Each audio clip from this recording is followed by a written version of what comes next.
to experience the most transformative cosmic event of 2025. Mars Retrograde is not just a celestial phenomenon, it's a profound call to reset, rethink, and redefine your understanding of power and purpose. But this time, it's different. This Mars Retrograde will hit in ways we've never seen before. Join David Lawrence Palmer, the Leo King, a world-renowned celebrity astrologer, for an exclusive live event streaming on High Vibe TV. This isn't just another astrology event. It's an immersive experience that dives deep into the astrological and personal implications of this rare Mars retrograde. You'll gain insights and tools to fully embrace this cosmic shift and transform your life. David will guide you through the unique placements of Leo and Cancer during this Mars retrograde, the rare and impactful Pluto opposition, and much more. As always, expect special surprises and exclusive revelations that only the Leo King delivers. Discover how Mars retrograde impacts every area of your life, your love life, career, manifestation, and direction. Learn how to turn its challenges into opportunities for personal empowerment. Gain a new understanding of power, both personal and global, and how to truly harness it for your own growth. Have questions? You'll get the chance to ask David live during the Kanda session, or send your questions in advance to pr@highvibe.tv. Don't miss this opportunity to connect with the cosmos, understand its messages, and align yourself with the energy of the year ahead.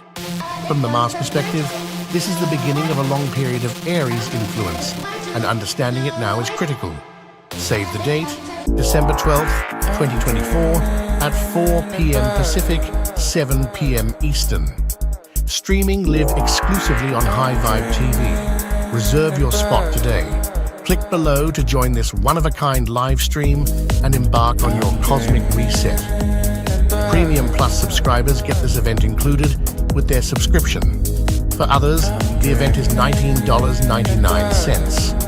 Whether you join live or watch the recording added to your library, this experience will empower you for what's to come.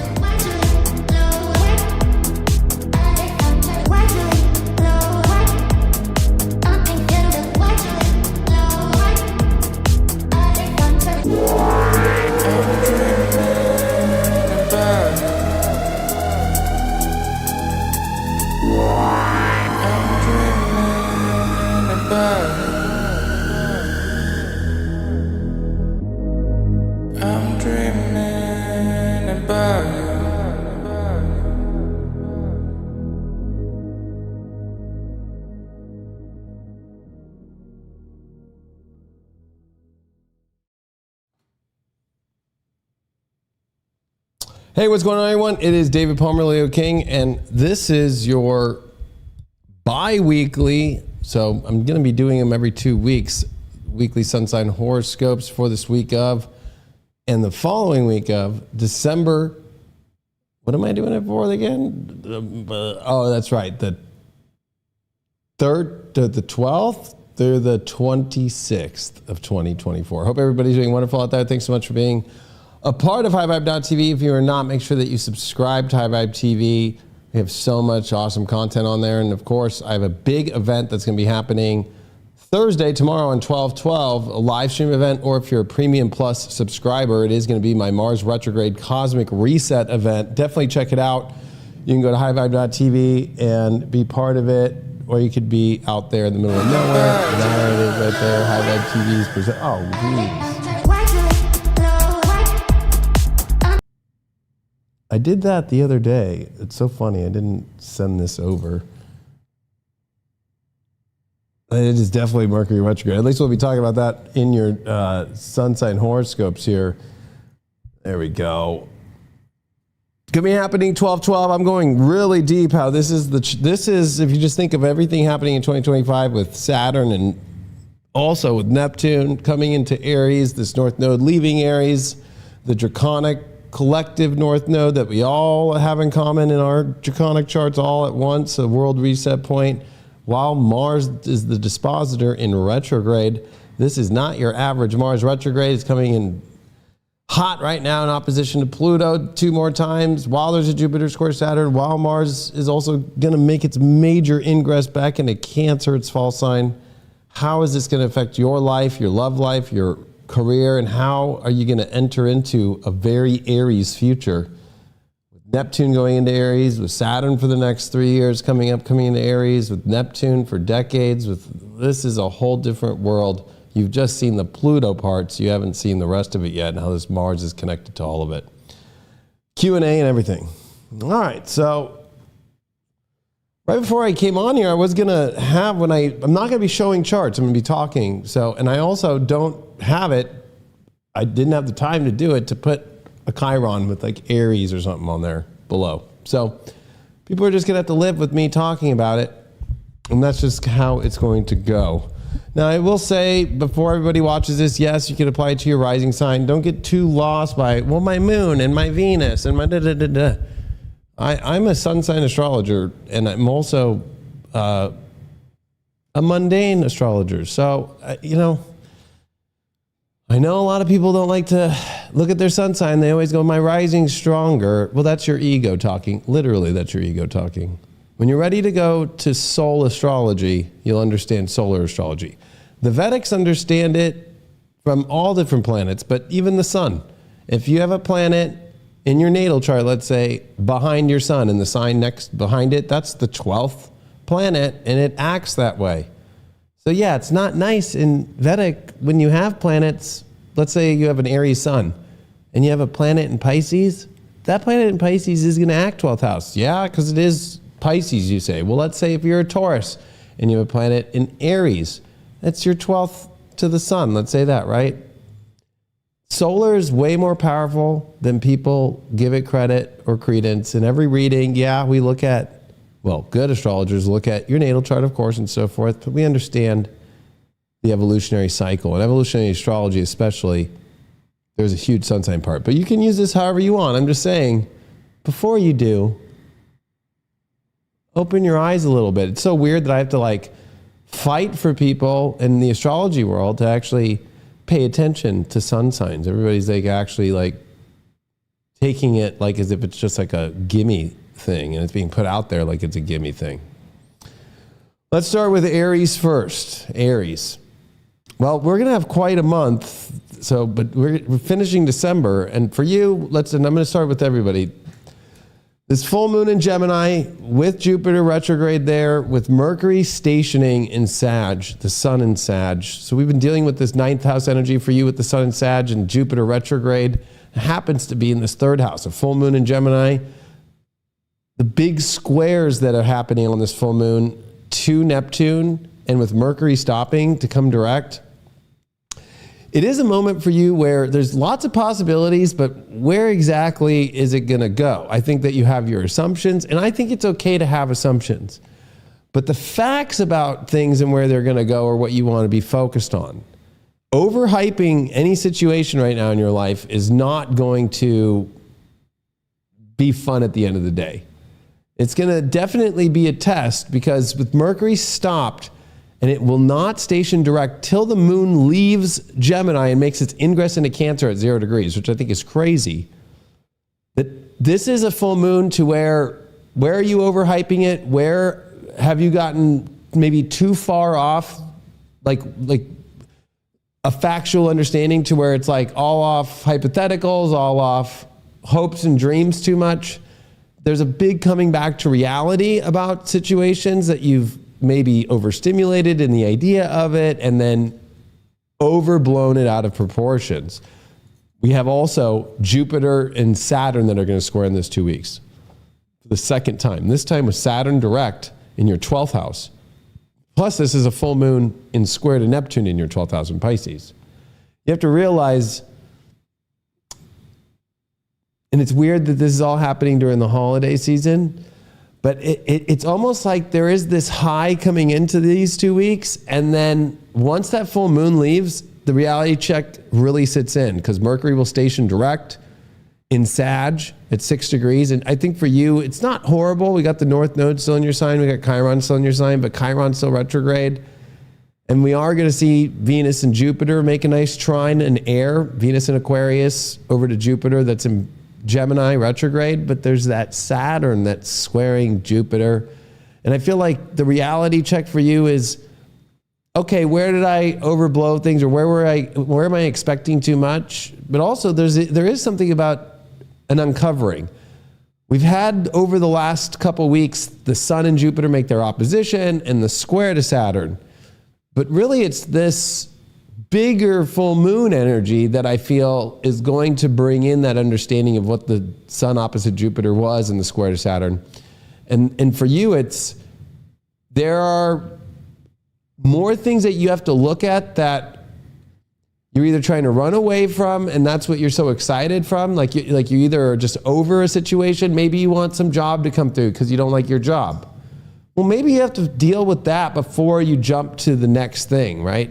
Maybe you don't like a relationship and you want to jump more friendship, Venus in the 11th, and also in trine to Jupiter in the 3rd. It is a good time for networking, but it's kind of all that is, right? Like, this is so many retrogrades. Mars retrograde, of course. We're not going to see it do too much here over these 2 weeks that I'm covering. It's going to, of course, start getting closer to Cancer in that opposition to Pluto.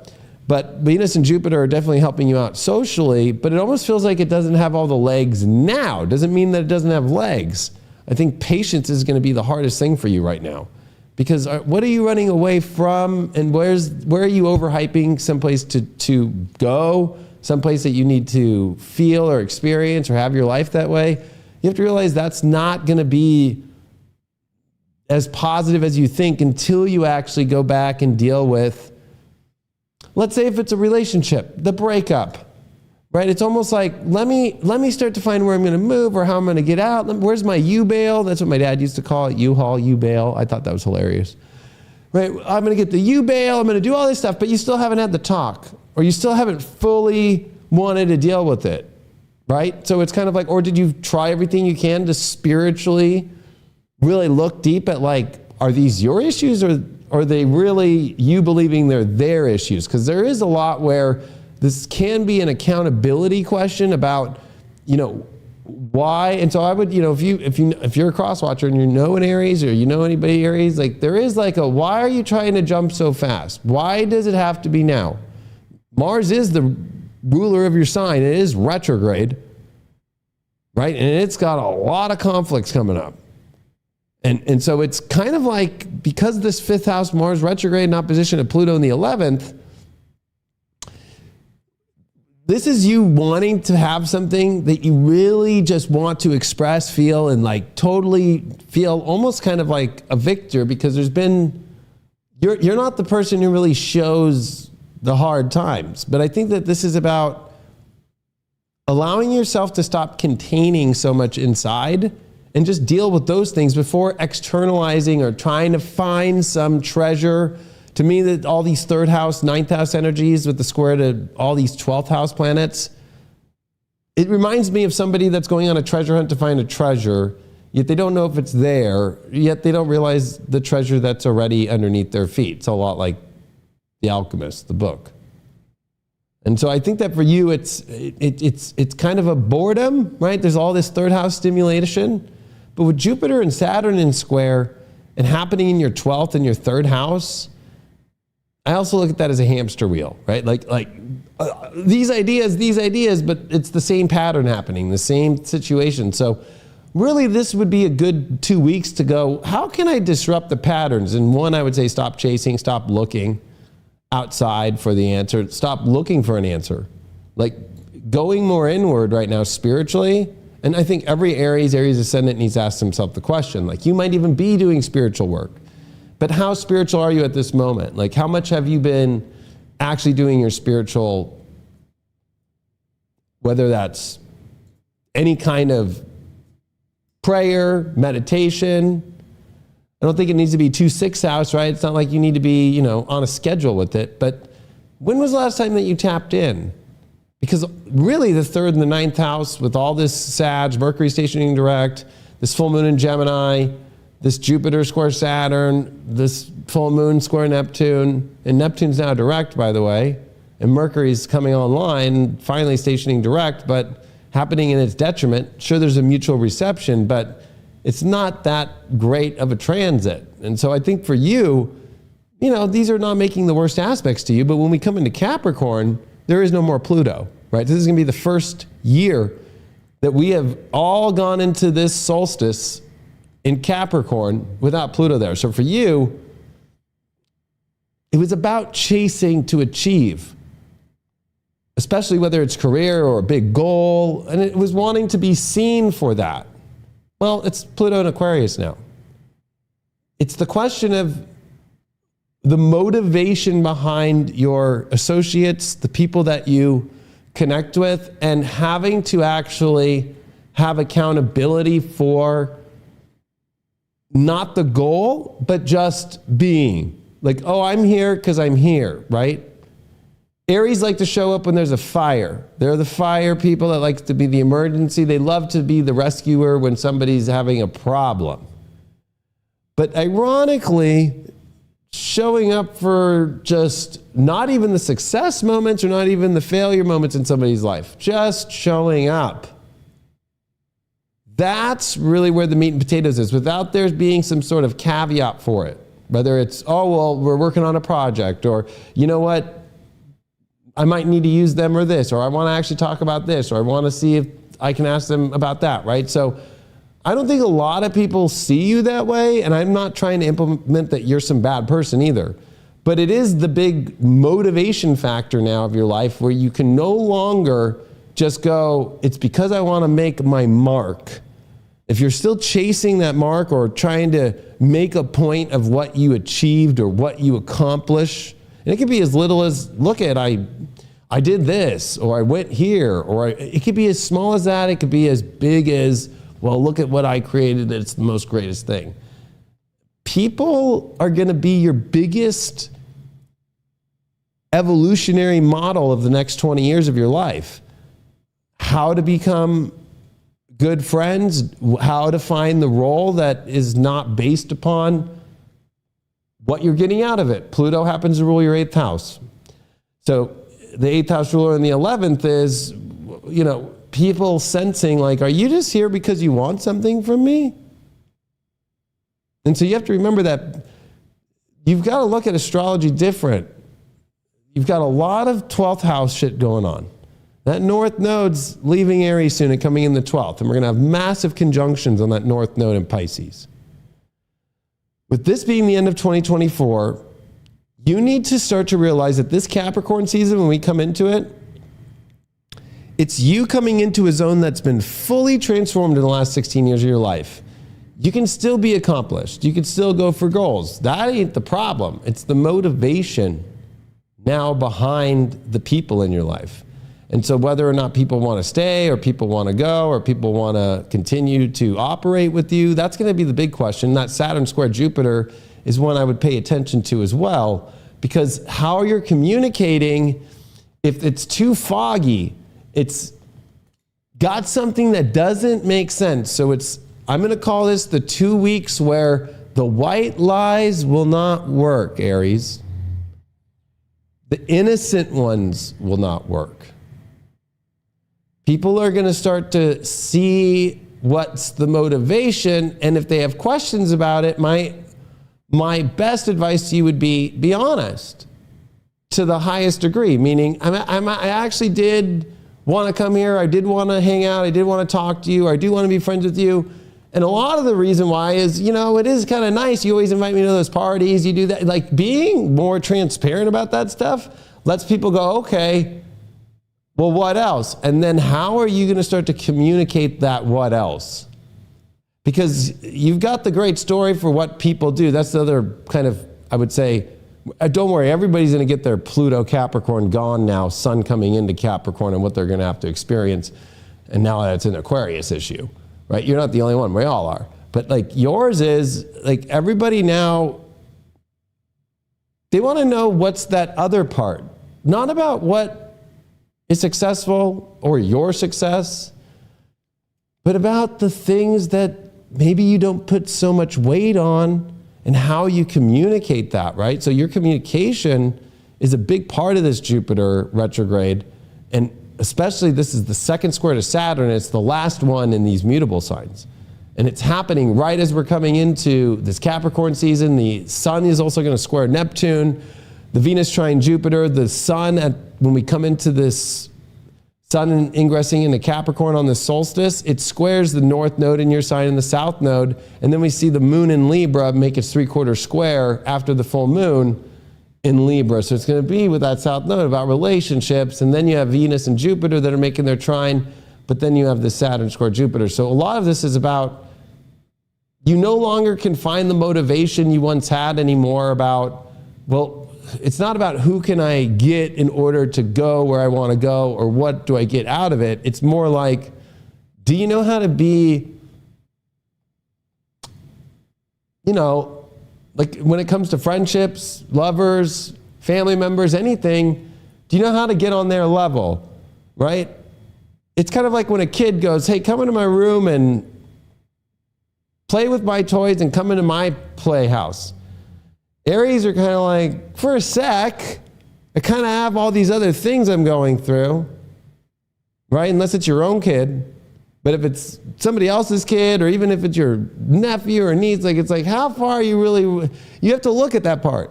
But imagine that with your friend. If your friend's like, hey, I want you to come to this thing and I want you to do that. And it's not based off of what can I get out of it, but just purely off how you show up to other people. This is all about how you show up to other people now. That your accomplishment will actually be more based off that and could maybe finally start to get more of what you've wanted by being more like that than the opposite. Where it's not like you're doing anything wrong, it's just more that maybe you've been paying attention to this other direction more. And so communication, and then also your perspective, your beliefs around things, and the story that you also paint about people and that you paint about yourself and that you paint about things has to be all rewritten. So this is a huge moment that I wouldn't put the book out the way your life is right now. Even though I think that you've tried to think it's really cool, it has a lot of adjustments and it needs to go back to the editor, you. And you need to rewrite these stories and actually maybe pay attention to the other stories that bring this all back home. And I think a lot of it is going to be about, responsibility and accountability in a new way, one where it's not a driving motivator because of what's received, but because of what you give. Now, again, you all are the one that rush in to save the day, but does that equal to the same amount of showing up every day? You can always say, well, it kind of reminds me of a superhero, right? Like, people like the superhero when it's crazy. But then it's also like, where are you when there's all these other things going on? And so I think that's the part that people are going to be paying attention to. And before you can have the success you want, the career, and all these things that you've been focusing on, or whatever your problems have been, it's not going to happen until you know how to show up without that in your life. And honestly, I think you're ready for it. I don't think that you're not, but it's definitely what you have to pay attention to now. And even there can be careful, especially if you're single and you're starting new relationships with that Moon in Libra, squaring that Sun in Capricorn with the nodes there. This is the end of your North Node in Aries transit, right? We are coming to the end. So, this is really a weird moment for you because you could be kind of like falling into some really dumb situations. And this would be a moment for you to kind of like, even maybe there's weird entanglements with the 11th house here with Venus and Pluto. Plus we saw that big conjunction at 0 degrees, but with Mars in opposition in your 5th house, I would be really looking at your romantic life and making sure you understand the patience and the longer term understanding that there's a lot of things that need to come together, and maybe even things that, remember, Saturn, Neptune, and Pisces could pull things out of your life, not just people, but things in your life that might make them see you different or change the situations up.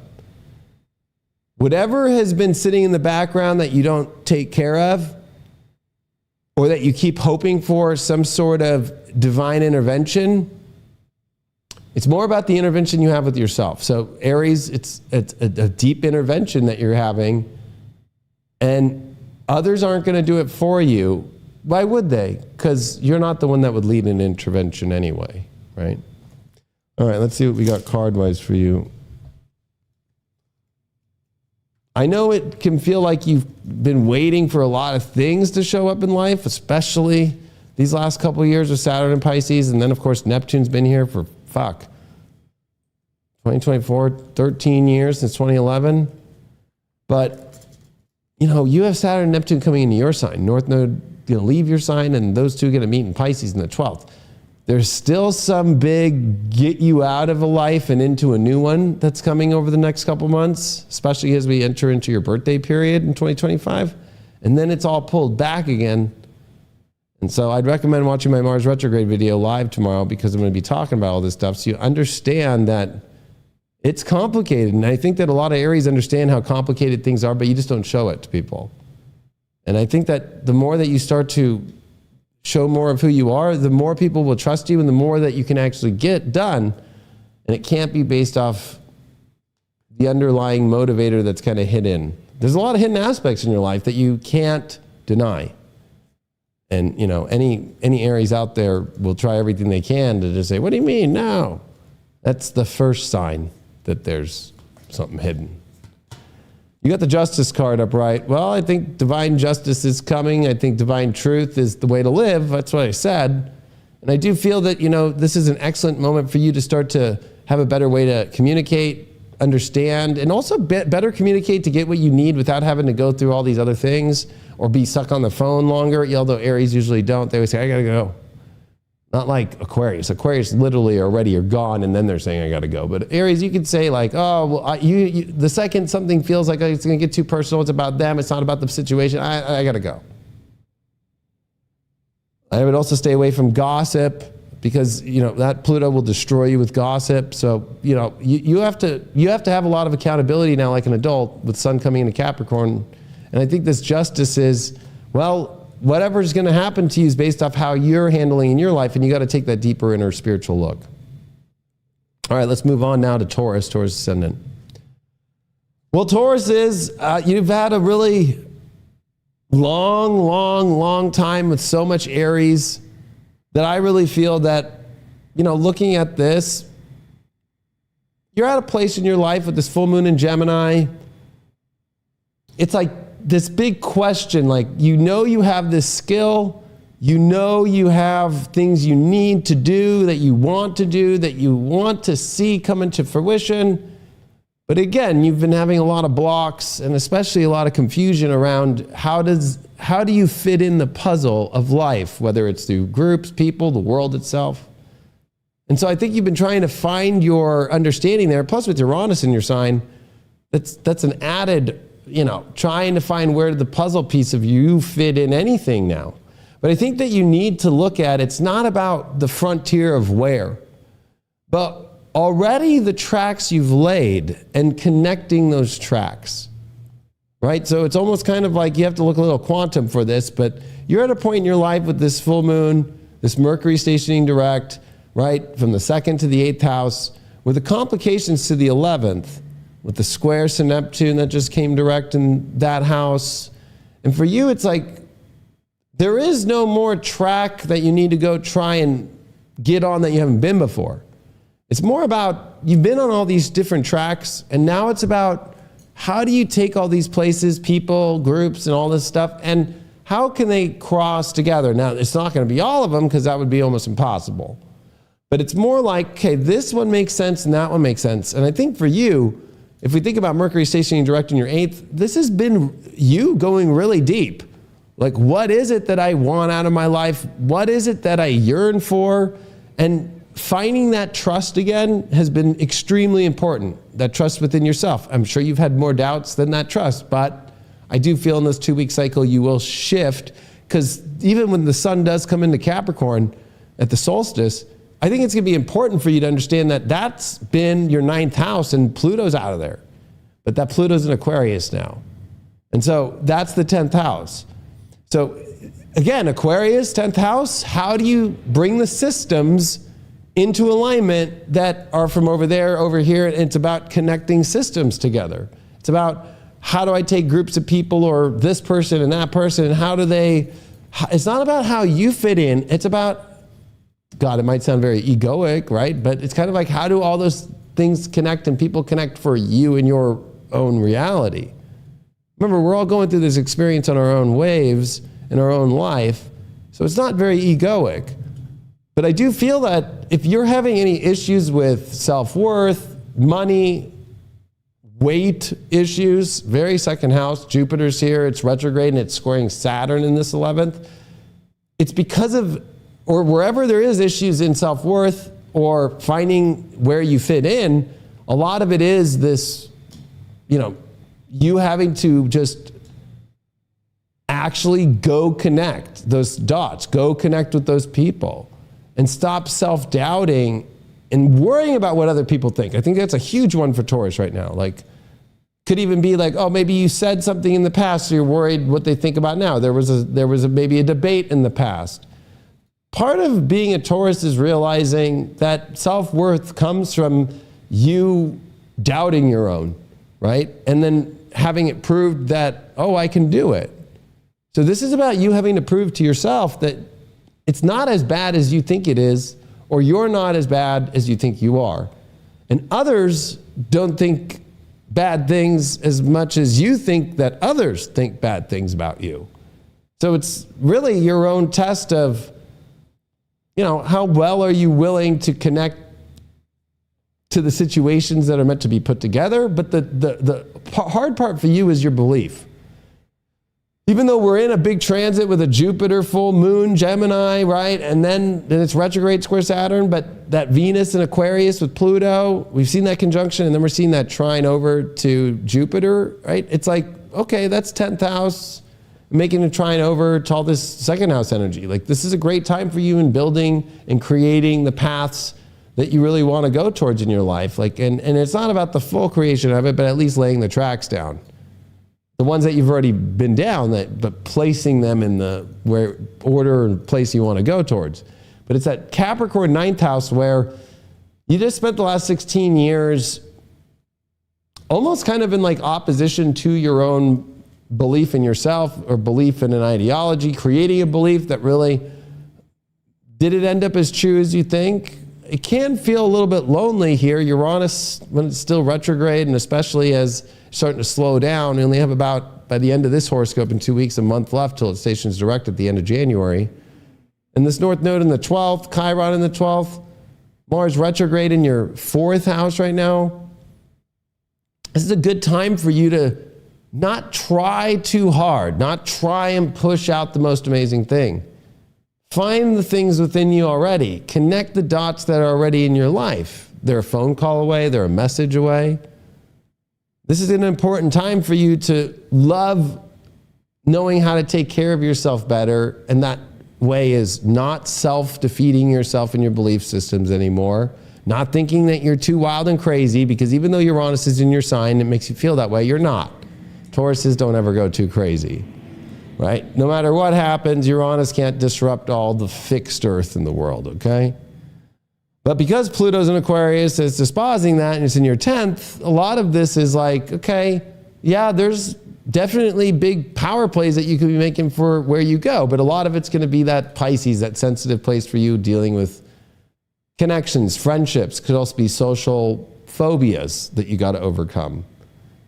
And your beliefs are going to be the place that you're going to want to look. That you can't be motivated off the belief that it will be this and then, oh, it wasn't that, right? Like, you have to let go of the, oh my God, I believed it would be this and it wasn't. You overcooked the belief. Like, you expected it to be more than it could be.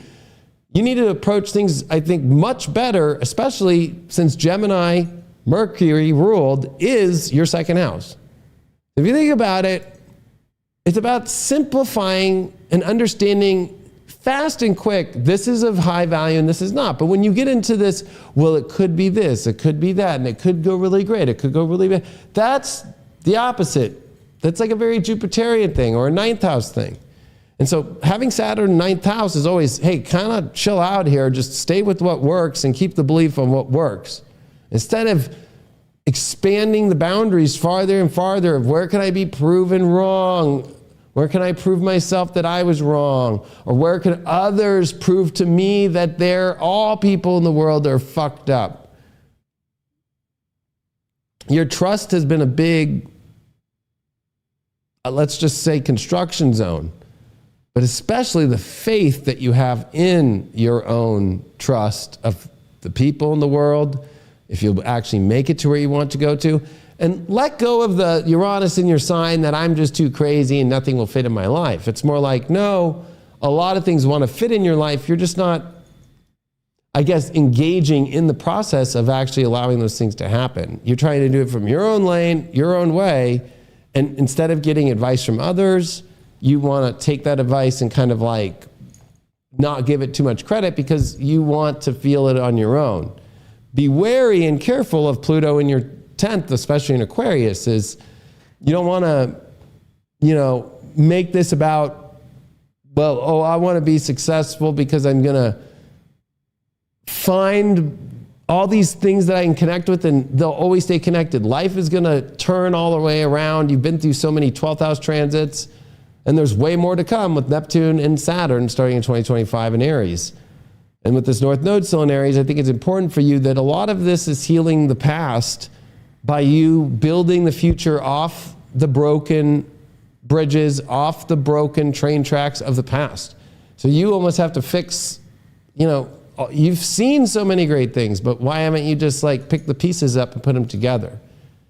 Anything that you think is out there that's new, that's going to change anything, it's not. Especially with that Mars retrograde in the 4th and opposite Pluto.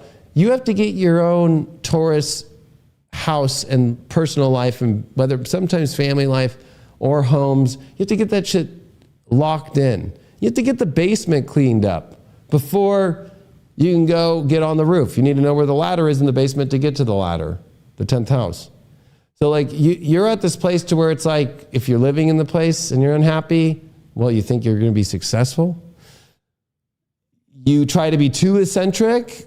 Does anybody really want to be around? And then it becomes kind of dismissive and avoidant, right? Like, so that's the problem is like, can you get back to the secure place and stop pushing people, situations, projects away, and also looking at things that will come together, but not wanting to put that extra work or effort in because of the belief systems or the thought patterns that no, and the doubts. This Mercury direct in your 8th is saying, you need to ask for what you want, and it's okay to ask for it, and it's okay if you get denied, right? So fear of rejection can be a big one as well, especially with the squares to everything in Pisces in your 11th, worried that people aren't going to understand it. But the truth is nobody understands what Taurus ever wants because they don't ever say it fully. Only when you're feeling good and you're in the right place and the fragrance smells good and the clothes are the way that you want to. That's a joke, but it's kind of true. That, the success is going to come through your networks of people and how you connect others and help others, but also you showing up and connecting all these different thoroughfares of people and groups. But trying to do it all alone, good luck. It's going to be horrible, continuing to be more horrible. And that's kind of the Aries 12th house lesson, right? Like, yeah, the more ego you put into things, the universe just pulls it all out of your life. And that's, I guess, the lesson to stubbornness, right? So it's not a horrible horoscope. I think Jupiter square Saturn for you isn't as strong because Venus does trine Jupiter this week and these 2 weeks coming up. But it's like, again, you want some things to be of value and actually start to work out. Relationship, repair, connecting with people. This Libra 3/4 square of the moon to the sun in Capricorn when we're there. That's 9th house to your 5th house. So, it is 5th house. No, sorry, 6th house, 9th to 6th house. It's stresses that you don't need to carry on anymore.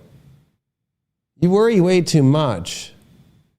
And I think a lot of it is, guilt that's really not there to be had. You can go back into your past and fix things with people and situations and realize there really is no guilt being thrown at you. It's the guilt that you hold yourself that sometimes maybe you throw onto others too that you have to clear up, right? Like, there's no guilt on either side. It's not like anybody's done anything horrible or you haven't done anything horrible in life.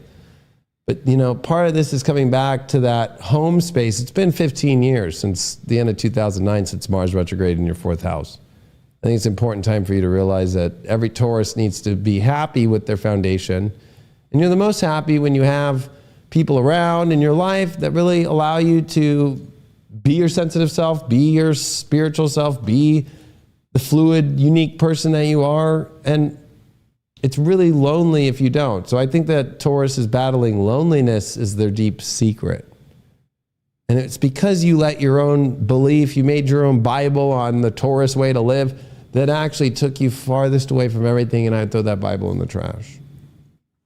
All right, let's see what we got card-wise for you.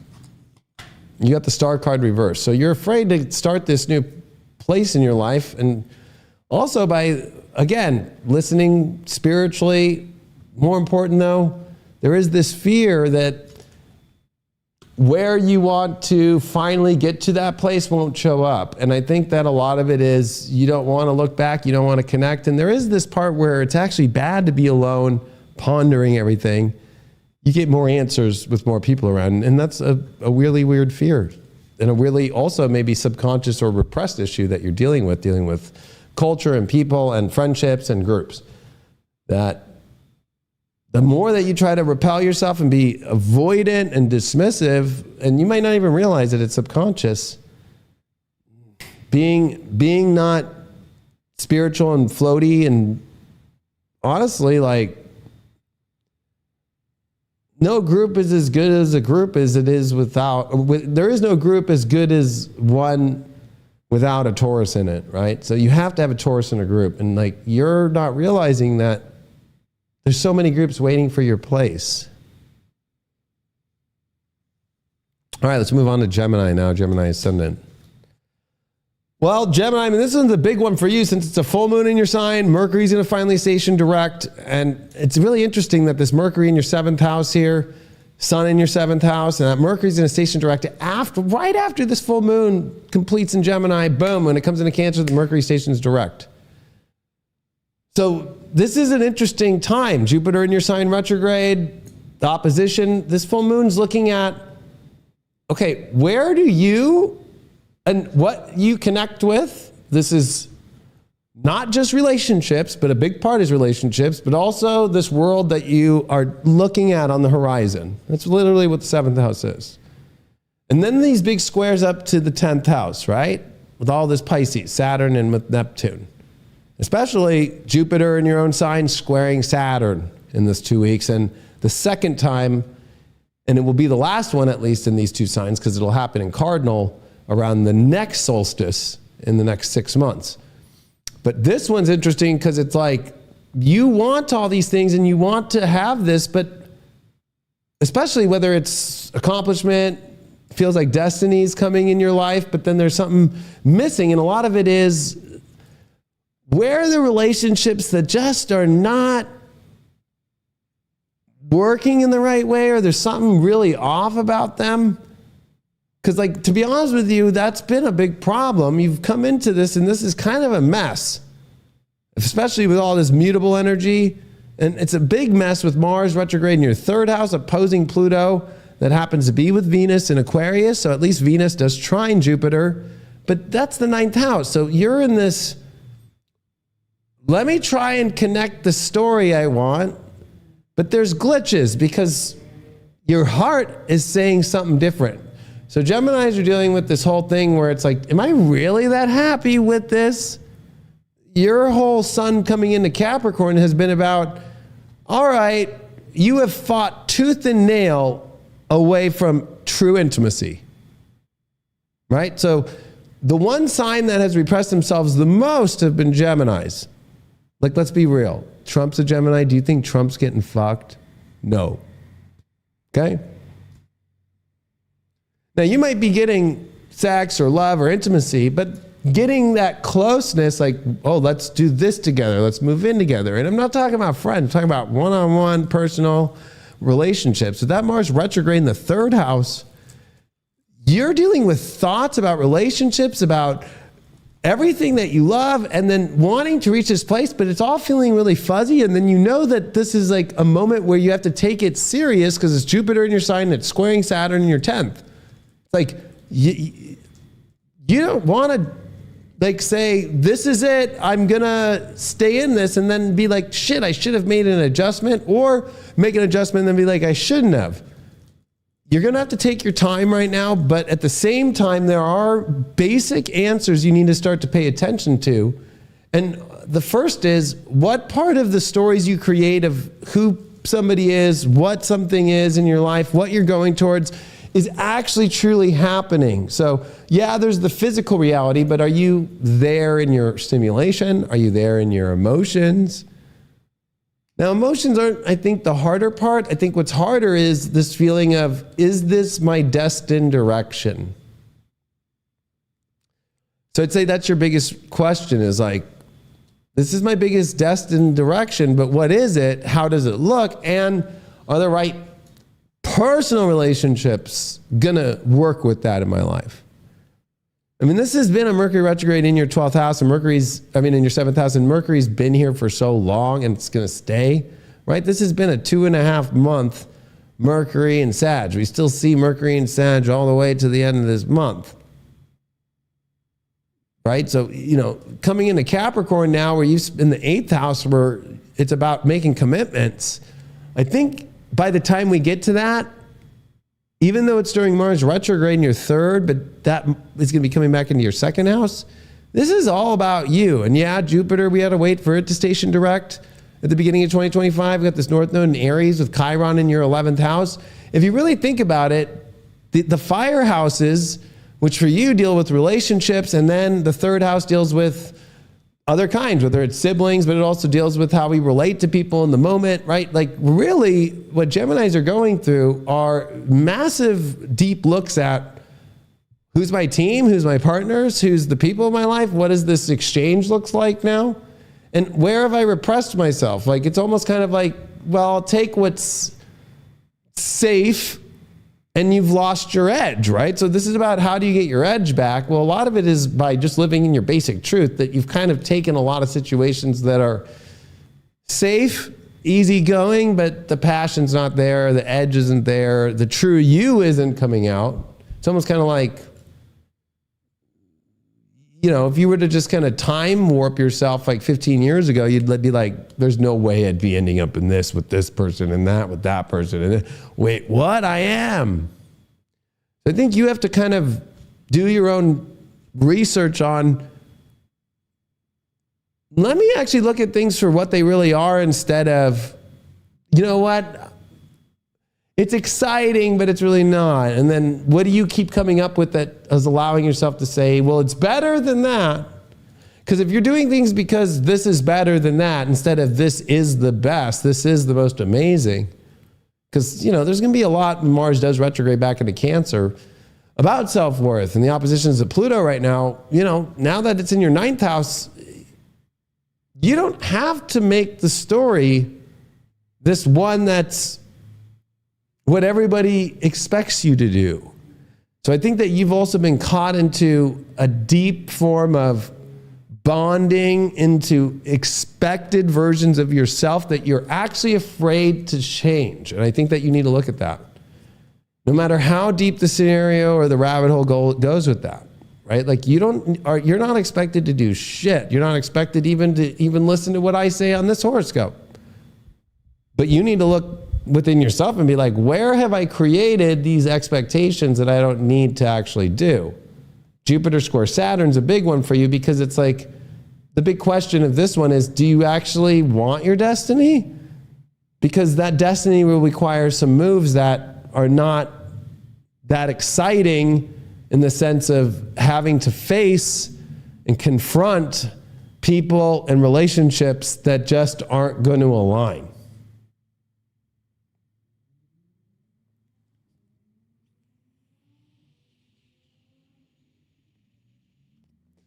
And I also think that it's another interesting Capricorn transit with the sun squaring the nodes, and it is sitting your 5th and 11th house really in that axis. And this moon in Libra is hitting that, right? It's like, there are these subtle yet really hardcore deep inside of you truths of where you're not seeing the light, the happiness.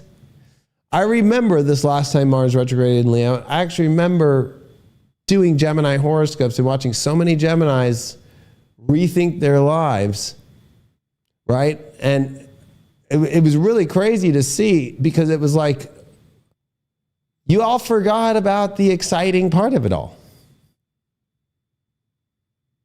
And I think a lot of it's going to be, you got to look at what you've bonded to over these, at the end of this, November 19th, when Pluto left Capricorn, what were you bonded to? Like, the universe sets us signals, and this is a signal, like, you have a destiny. It's starting to align. It's almost like the stars are aligning, but you're dealing with somebody that would pull you out of the one rare moment in time for the alignment to happen, to talk about some stupid shit. Revealed also, they're not wanting to go as far as you want to go on your destined journey. You're here to go expand. They're not an expander. So you're going to have some pretty difficult decisions now about what's the life you want to live. What does that look like? Where does this destiny go? What is that destiny? And I would start with your relationships. That's where it's really this next 2 weeks targeting. And then I would also go into where you've overcommitted, overbonded, into expectations that you feel that you're doing it because you believe you have to when you don't. And I know that might be hard. But nobody said 16 years of Pluto in the 8th house would be easy, right? You just haven't dealt with it yet. Because Mercury is retrograde in your 7th house while the transitioning was happening, right? We got to November 19th, and then we saw Mercury come station retrograde, right? And so it's like, oh, wait a second. You know, while I was in Sag, you were rethinking, well, let me give this person a chance. Let me keep seeing there's some good there, blah, blah, blah, blah, blah, blah, blah. All the blah, blah, blahs have not been coming from you, which, let's be real, I think the whole world misses blah, blah, blahs from Gemini. The problem is you're listening to the blah, blah, blahs, and it's starting to sound like Charlie fucking, you know, and I think it's kind of blah, blah, blah, blah, blah, like Charlie Brown style. Like, blah, blah, blah. It's like, oh, fuck, how did I end up with Charlie Brown's energy? I'm not saying you, but remember, we are also a reflection of who we connect with. We also brought up that you feel like you're the literal oddball in the groups connected to people that you're deeply bonding with. It's because you are. It's almost like being the leper, but the truth is like, it's better to be the leper than the retard, you know what I mean? Like, or the person who doesn't really, you know, it's like, you've been just seeing the exposure of so much that you haven't been able to handle it yet, right?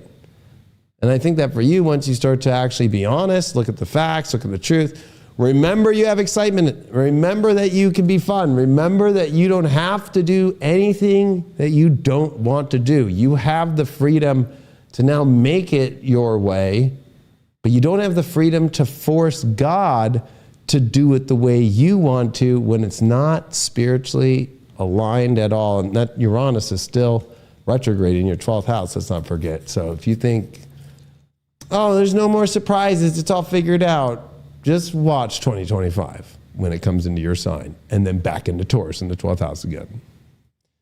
That's kind of weird. I'm not even kidding. I looked at these cards, the 3 of Swords was there, and I hadn't picked that card, but that's not going to be it. But that is fucking weird. I'm not going to make that the card, but I'm just saying. It does have a little bit of that vibe, although I think it's in your mind. I think that another good question would be like, is it your heart that's really into a lot of these situations? Or is it the mind that has created I can deal with this, or this will work out because my mind says so? Like, you've almost convinced yourself. You don't convince yourself of edge, passion, excitement, and happiness. That doesn't need any convincing, ever. You got a 9, or sorry, this is 7 of Wands in reversed here. I do feel that you're not standing up for yourself enough. I think you don't want to cause trouble. Let's be real though, you're a fucking troublemaker in the best way. And I think that you need to not be afraid to start making the moves in your life that you know you have to, and start standing on the ground that you need to. Because at the end of the day, and I'll say this to wake you up, you're not a pushover, but boy, have you been pushed over a lot lately. Longer than I think you realize. Especially in the name of this is better, when the truth is, what's the real deep issue is intimacy and closeness.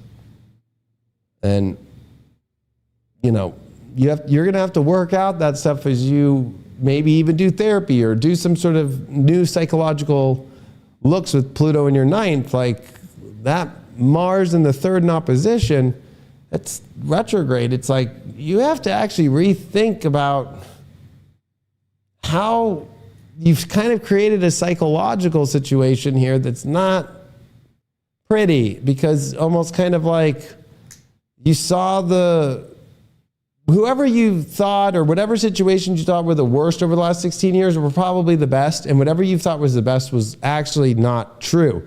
Because Pluto in the 8th teaches you that like you at least saw authenticity and rawness and truth, and you've settled for the opposite of that.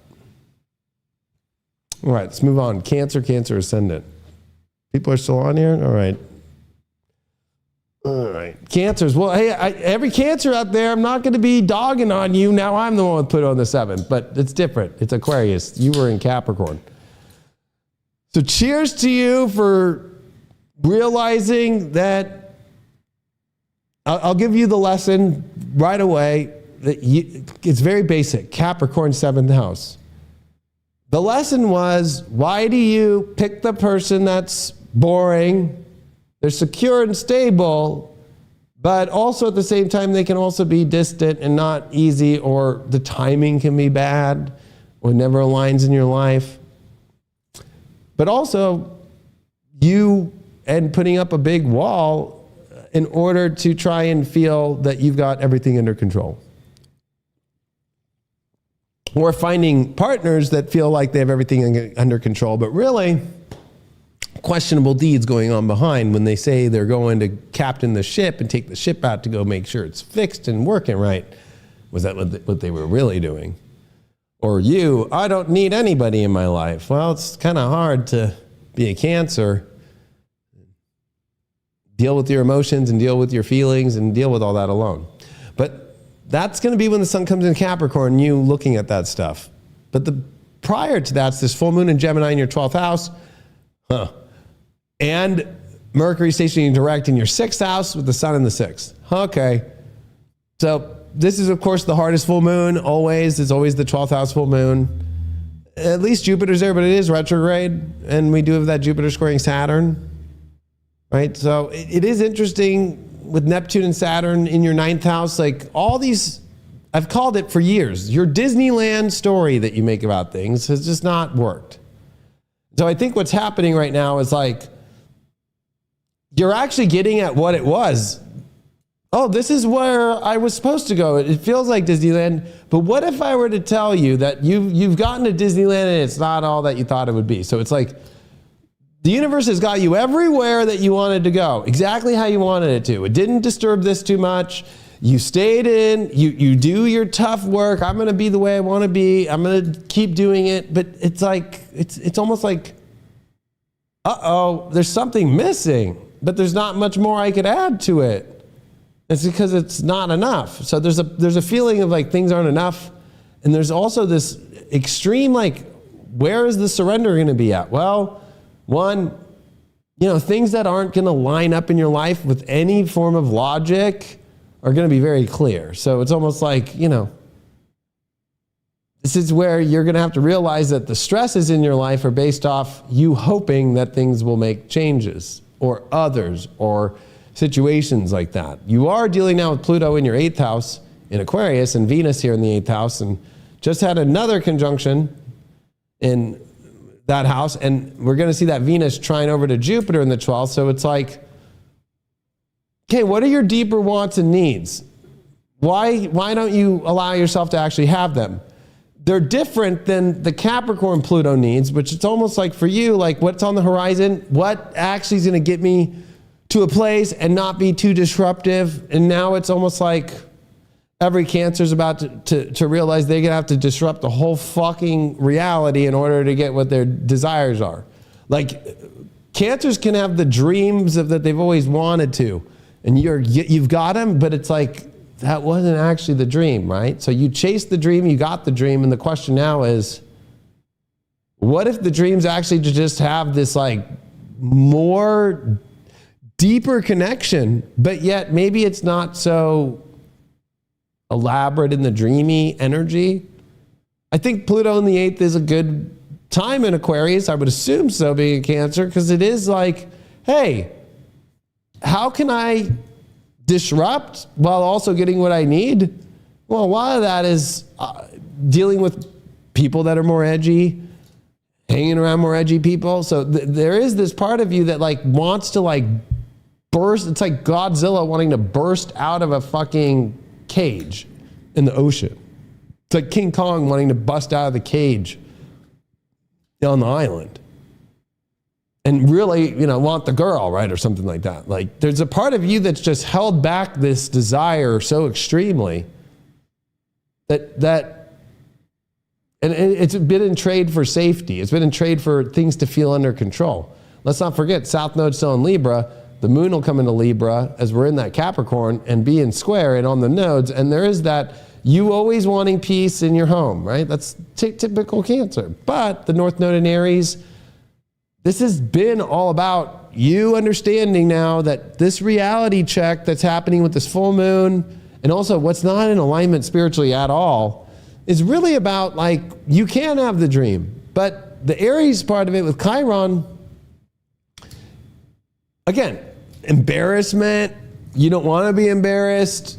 You projected and showed everybody, hey, this is amazing. It's okay to also be like, it's not that amazing. And so now this is, you can pivot. I think that this is Cancers learn to pivot. Hey, I used to think this was the way. It's not anymore. I can do this now. Like this is the lesson of this 6th house transit in Sag with Mercury retrograde, this full moon in Gemini. Like it's okay to change the story and it not be perfect. But I think that you're embarrassed because you don't want people to see something else. People see you better when it's just the realness of whatever is happening. That we all change our minds. We all realize things are different. We all make adjustments. But for you, it's like this fear to be identified with the failure. When really, is it failure?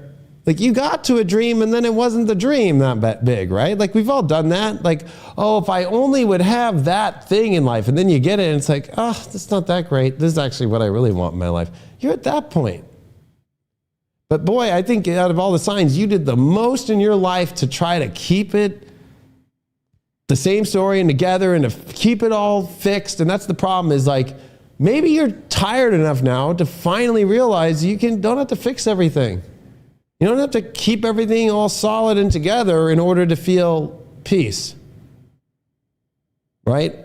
Destiny and it showing up and altering your course is more peaceful than you trying to make sure destiny doesn't change.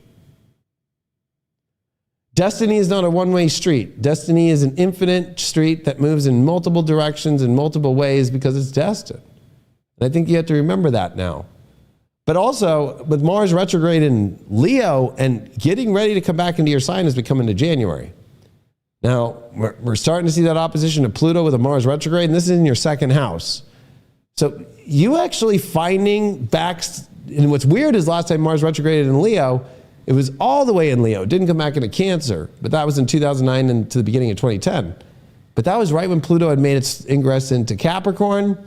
So for you, a lot of Cancers and the stories of what you've been going through really started back in 2009 and 10. And this is now starting to see that story's over. And I think a lot of it is like you have new values. You have values that need to make you express yourself the way you want to be expressed more. Anybody who's in your life that's taking that away, because that 8th house is weird. It could be the connection to another person. It could be this other side of a person that doesn't come out much, but it does. And when it does, it causes a lot of problems, right? So like you're dealing with like a reassessment of your life spiritually. What needs to spiritually go? This is where the universe is going to say, you know, it's not about stability. It's about you finding this reassessment, and can you deal with all this stuff and with the dark side of all of it? Can you disrupt? Can you free yourself and actually have what you really want? Have you ever gone for what you really wanted in your life before? So I think it's about, you can't play life safe anymore. If anything, you've realized that actually it's not safe to play it safe. That's like the Cancer lesson, right? Where do you feel that you're repressed or missing out? A good one would be not FOMO, but just basic missing out. Like where it's like, why do I do this? I think also it's taught you good lessons, all these Capricorn transits, especially it's going to get really intense with the sun coming into Capricorn, squaring these nodes, looking at your 10th and 4th house. Like you're reassessing your whole alignment in your life, if you're really on the right track or not. At the same time, the reality is wonky with this full moon in Gemini in the 6th house, with Mercury retrograde in the 6th and Jupiter retrograde in the 12th, with the full moon in the 12th and the 6th. If you think about it, you're in massive reassessment of what are my deep needs and wants? Where am I not getting them? Where do I want them? Why am I not going for them? It's okay if your life has to be shaken down by the universe to kind of let go the loose change that's not worth shit. And also you have to look for where are things that are counterfeit. Meaning, this is what I really wanted in my life. It was this job, but I counterfeited it to kind of be close.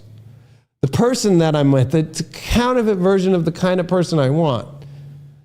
So you can't deal with counterfeit life, spiritual things, right? Things that are close but no cigar, right?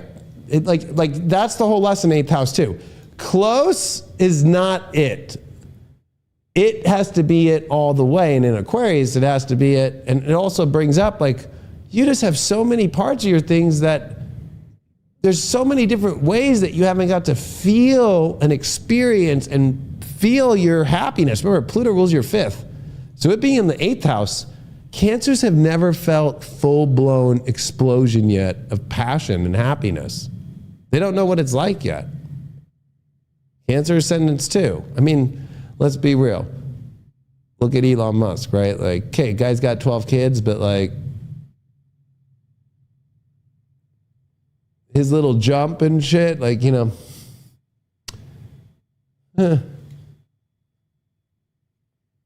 like all of us Leos will say, we'll show you what compassion looks like.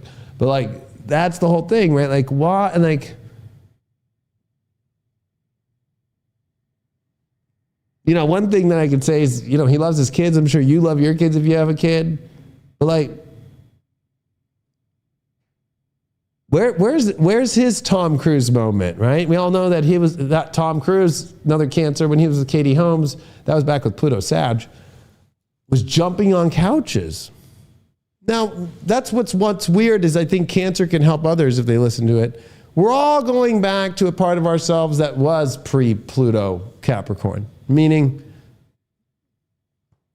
you know, when Pluto and Capricorn, that's a whole different ball game. But there is that's over. And so, you know, there's a part of you with Mars that's looking back at things that you get a second chance with now, and especially in your 2nd house opposite Pluto in the 8th. You have a second chance for things that you didn't do that you could have. What are those things? And to take it very seriously and to relook at Disneyland a different way, and maybe it doesn't have to be Disneyland, but like this whole belief and all these beautiful visions that you have and what you want to be needs to be retooled based off reassessment, reevaluation. And also, the universe is trying to show you signs like crazy of what is not working. Not what is, what isn't. That's what we need to pay attention to. What isn't working? Because that's where you're not paying attention. And that's what Saturn in Pisces is doing, is like you're only focusing on the things that you want to find the synchronicities in. What if you were to focus on the things that you're terrified to see? You're also having to learn how to harbor terrifying feelings and see the dramatic random outcome by facing it fully, instead of too afraid to face it, think about it, show up to it. It's going to disrupt in the right ways, not the wrong ways. You have to look at it different.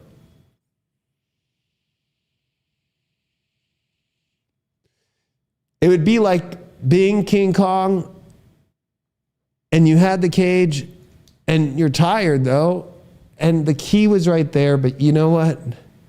You kind of like staying in the cage. You have to look at that's what this Capricorn transit is bringing up, is like, are you going to allow yourself to stay in the cage again? When the key's right there, and this is the one time it's finally back there again, and you've waited a long time to find what you could actually do now. And I know that you're afraid to disrupt, so I know this might be a weird horoscope, but to live without disrupting things that really don't have the value at this point anymore. Everything has value in life, but to the point that will actually make your happiness come alive would be the biggest detrimental thing in the world. And if there's any time for you to start clearing your life out for completely different things, it's now. Jupiter retrograde in your 12th, full moon in the 12th, the Jupiter retrograde, Mercury that went retrograde in your 6th house. This is a pay the fuck attention to your spiritual and your physical and see how they're not aligned and how that they need to shift. And while Pluto's in your 8th, Venus is in your 8th, and then the Saturn in your 9th, smacking Jupiter in the 12th, being like, wake the fuck up. That you just can't just keep looking at the story that is only the good parts. You need to look at the parts that factually don't make sense too.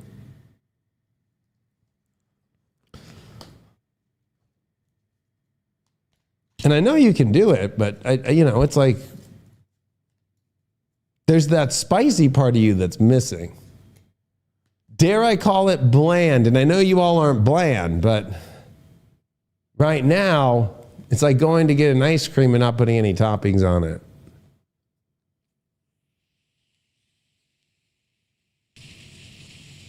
Not even a dipped cone or anything. It's just like, here's your scoop of vanilla. And so for you, it's time to add toppings, time to change it up, and time to find the things that you need and value and want in your life. I'm not saying go be a deviant with your passions or a sucker for your desires, but there is a point to where, being as bland as white rice gets old. And everything around you need to see is more like that.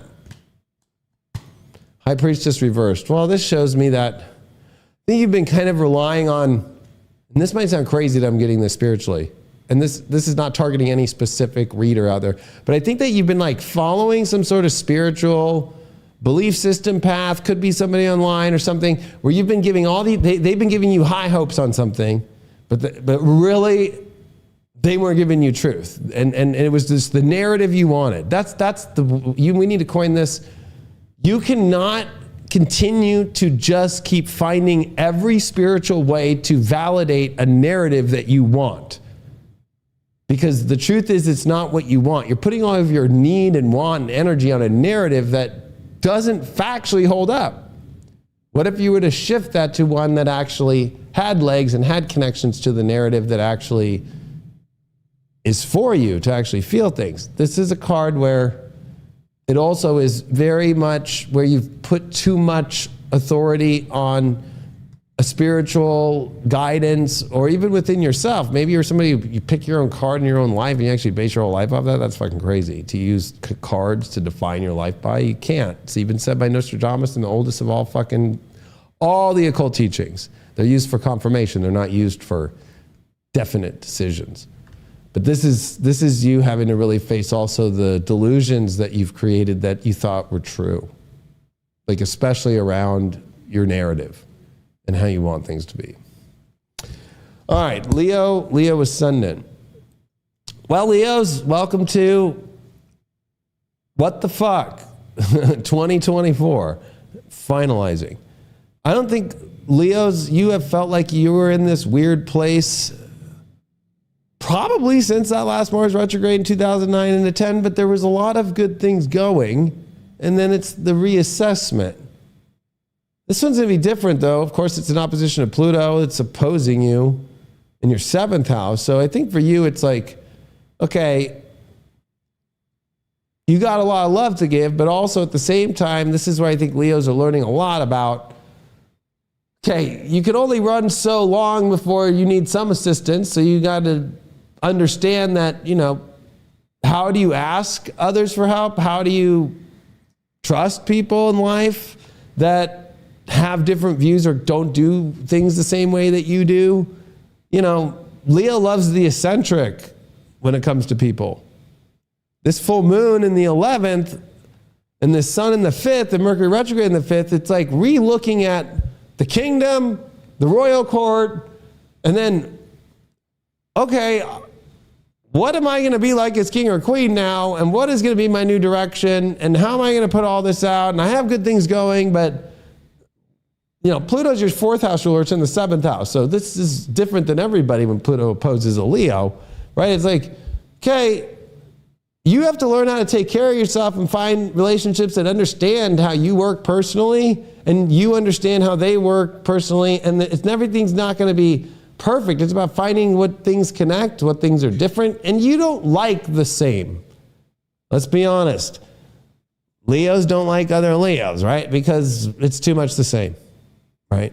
The only sign that likes the same sign is Aquarius, right? That's the only double sign I'll say ever passes the test and works. Every other sign doesn't work. The only one is 2 Aquarians. 2 Leos are the worst. So Pluto and Aquarius is like, one, getting to the bottom of like, hey, you choose eccentric on purpose. So it's about learning the acceptance of how different people are. You wouldn't want things to be the same. But because your 4th house ruler is there, it's like, okay, what happens about when you need things? And so I think this is about you knowing how to ask, especially close people in your life, like, hey, I need some things in my life too. Because you can show up to a lot of things, Leo. That's one thing that Leo does is put out the sun and push all the rays out. With Mars retrograde, that takes all this energy within yourself and goes, oh shit, I need to refill my own tank, but I also have a lot that I need to do, and I need to try and see, can other people understand it? Well, nobody will understand it till you know how to communicate from your heart. This has also been Mercury retrograde in your 5th, coming direct. This full moon in the 11th house around help people. So, I think a lot of this for you is like, okay, where did you forget about some parts of your own heart along the way that make you happy? So resurrecting an old talent, an old game. And at the same token, this is a big reset for you about friendships. Like what circle do you want in your life? So for Leo, it feels like you're redoing what the whole kingdom of life and what your whole experience is about. I mean, it's a Mars retrograde in your sign, but it's not the full time. This one's going to be weird. It's going to come back in the 12th house in the opposition to Pluto, right? So it's about conflicts, like there's going to be conflicts of what you want and what other people need. And it's more on your end of just going, you know what? Do I have to bring up everything? What stuff can I deal with? What stuff can't I? And with the stuff that I don't want to or don't like or can't deal with, whether it's with work situations to, you're dealing with like fractured and all different kinds of people. And it almost feels like being misunderstood, because if you think about it, Mars retrograde in the 1st, Pluto in the 7th house in Aquarius, full moon, Mercury retrograde in the 5th, but the full moon in the 11th with Jupiter retrograde in the 11th. It's almost like, is there anyone? I think the only thing that you think understands you is your purpose, because that's connected to some sort of higher form, but that still isn't enough, right? So I think for you, it's like, this is a time for you to kind of go, I want to go for things, but you don't want to go too far. because you still have a lot of reflection. This is extreme reflection. And Leos, people think we stare in the mirror all day. I think we actually win the award for not being in the mirror the most. We are the only ones that can look in the mirror one time and be like, we look perfect. Bye, I'll fix it on the road. Okay? When you're younger, maybe we could spend some time in the mirror. But when you get older as a Leo, you're just like, you know what? I fucking am always this shit. Whatever. I look good, whatever. So it's like, this is not a time for you to just try and jump and change everything right now. You have to take some time now. And, this is pulling back, which you're not used to. Pulling back energetically in your own self and going, okay, what are my needs? What do I want to be now moving forward? It feels like there's a lot of complications, though, with that Mars and Pluto starting to oppose. And even when we come into Capricorn, that Pluto in the 6th house you were a fucking servant for the last 6 years. You were doing crazy fucking schedules. I can't believe I pumped out those like 20,000 fucking videos. I can't even believe it. But I did. Right? So like Leos have been busy, and they also been figuring out how to even just work into reality. So for you coming into the 6th house, it's like, how are you going to operate now when, take it as a kingdom, the royal court's in disarray. You don't know which friends are around, or people have different things in their life they're doing. Your personal relationship life, understanding that on deeper levels. Is there ways that you could do better self-care to yourself, asking your partnerships, or if you're single, finding relationships and realizing you're always going to pick the eccentric and different ones. You're not going to pick the normal one in the bunch that's more like you. That's Leo's way. And Leo risings, right? It's Aquarius. We pick the most eccentric, the most different, the most unique and good. It's about accepting that and realizing you have to learn to take care of your own self about situations. We can ask for help, but it's kind of a lesson you've learned before that's coming back in a different way. You've always had to learn that you got to do it yourself this life. Stop going down the rabbit hole of you thinking like maybe you can just outsource things more in life. And no, it comes down to you coming back to yourself again. And this is like a redo version, a second chance of how you can go about the world again. Like, how did you come out in 2010? Because that was the last time Mars retrograded here. And I think for you, Leo, it's like, I know I came out as a fucking celebrity astrologer on fucking reality shows, right? That had never happened before in the world. Is that what I am anymore? No. I mean, I'll always be that, but that's not who I am now. Think of it like this. You're redoing, because you're not a character, because you are you. But the character that is you, it's like redoing the character, but also that Pluto in the 7th saying, you better check in and make sure that you don't try and change too much, that now there is no Aquarian connection, right? So it's like, how do you maintain who you are while changing yourself at the same time? That's fucking weird. And I think also, Jupiter square Saturn, I think for you socially, it's good for you to have more boundaries. It's good for you to not trust as much. You're too trusting. The one sign that's too trusting is Leos. You just can't let everybody into your world. There's got to be, that's why we have moats, okay? Like, you've learned that you've been taken advantage of by people way too much in life. Right? And because Pisces, where all these squares are happening, especially this full moon, and it's all the 8th house. Like, this is also where the universe has cut off your supply of like your deep needs and wants that always magically appear. Financially, loans, all these things. Like, things fall out of the sky for fucking Leo. Nothing's falling out of the sky right now. So it's putting you extremely to the test. Like, will you pass this test? Of course you will. But you're being pushed off to the side. And it's going to feel that in the world. It's going to feel that in friendships. It's going to feel that in family. It's going to feel that in personal relationships. It's going to feel like you're going to have to put everything on the back burner, and you're being put on the back burner. And even God's putting you on the back burner, because God is.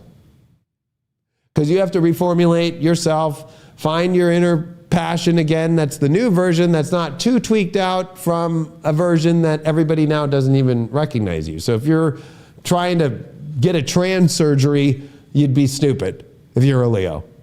Okay? That's too far. Like, you got to think like this is not about trying to transform. It's Mars retrograde. It's much more about the transformation process you learn by using, not like using people, but having the mirror of other people help you see versions of yourself and go, you know what? I can incorporate more of that in me more now, and I don't have to do that part as much. As you are rehauling everything, even in your career with Uranus retrograde.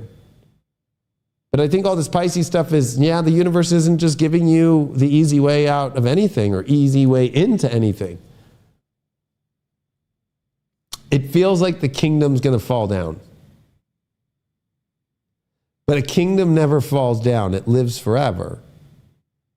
And I think the more that you understand that, you'll be all right. There is not one place that the Jenga pile is not falling down. It's falling down in every place of your life. It's about how well you show up to it. Don't take it so personally. Learn to contain those feelings that really don't need to be brought out. And that, does it serve the situation or does it not? I think for you it's about, because things are so cleared out, it gives you a whole better perspective on how you can look at how you move into the world again, how you represent yourself into the world again, how you show yourself to society again, who's going to be in your life, who's not going to be in your life. Like, this is a great moment for redoing the whole kingdom and just keeping on the most important basic things that already align and are willing to align with you, because you're just as committed back on the other way. But really, it's the fear you're going to have to face is, what if you do lose everything? I lost everything last time this Mars retrograde happened, and this is 10 times the stakes. Is it going to be the end of the world? No. It's the adversity that you need to focus on, right? That the trials and the tribulations, they're highest for anybody now. It's on Leo. But that's part of how you redefine yourself. And that's how you've always redefined yourself. We've now gone too far down the road with not as many trials and tribulations, that the universe, when it does it, it throws it all at once. And it does that to Leos because Leos can only take change serious when adversity hits, and when you have to find adversity and understanding tribulations and difficulties when it hits you from all fronts, and especially when Saturn and Neptune cut you off from getting bailed out in any way, getting things falling from the sky, and even being understood. I think this is the Leo that's going to learn, doesn't matter if you're understood.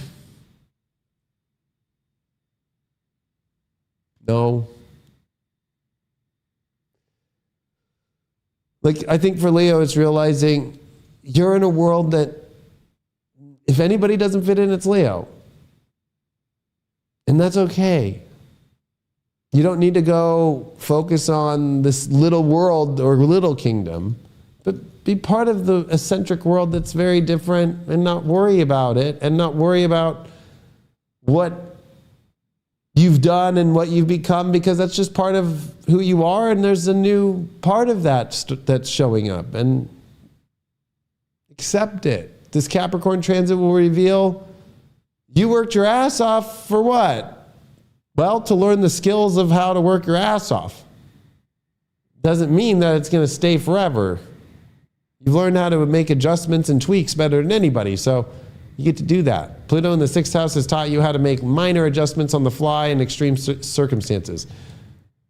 You're going to have to use that in relationships now with Pluto and Aquarius, with people who are always going to have a difference in what you're doing. And anybody who supports a Leo wanting somebody to be more like them, you're doing them a disservice.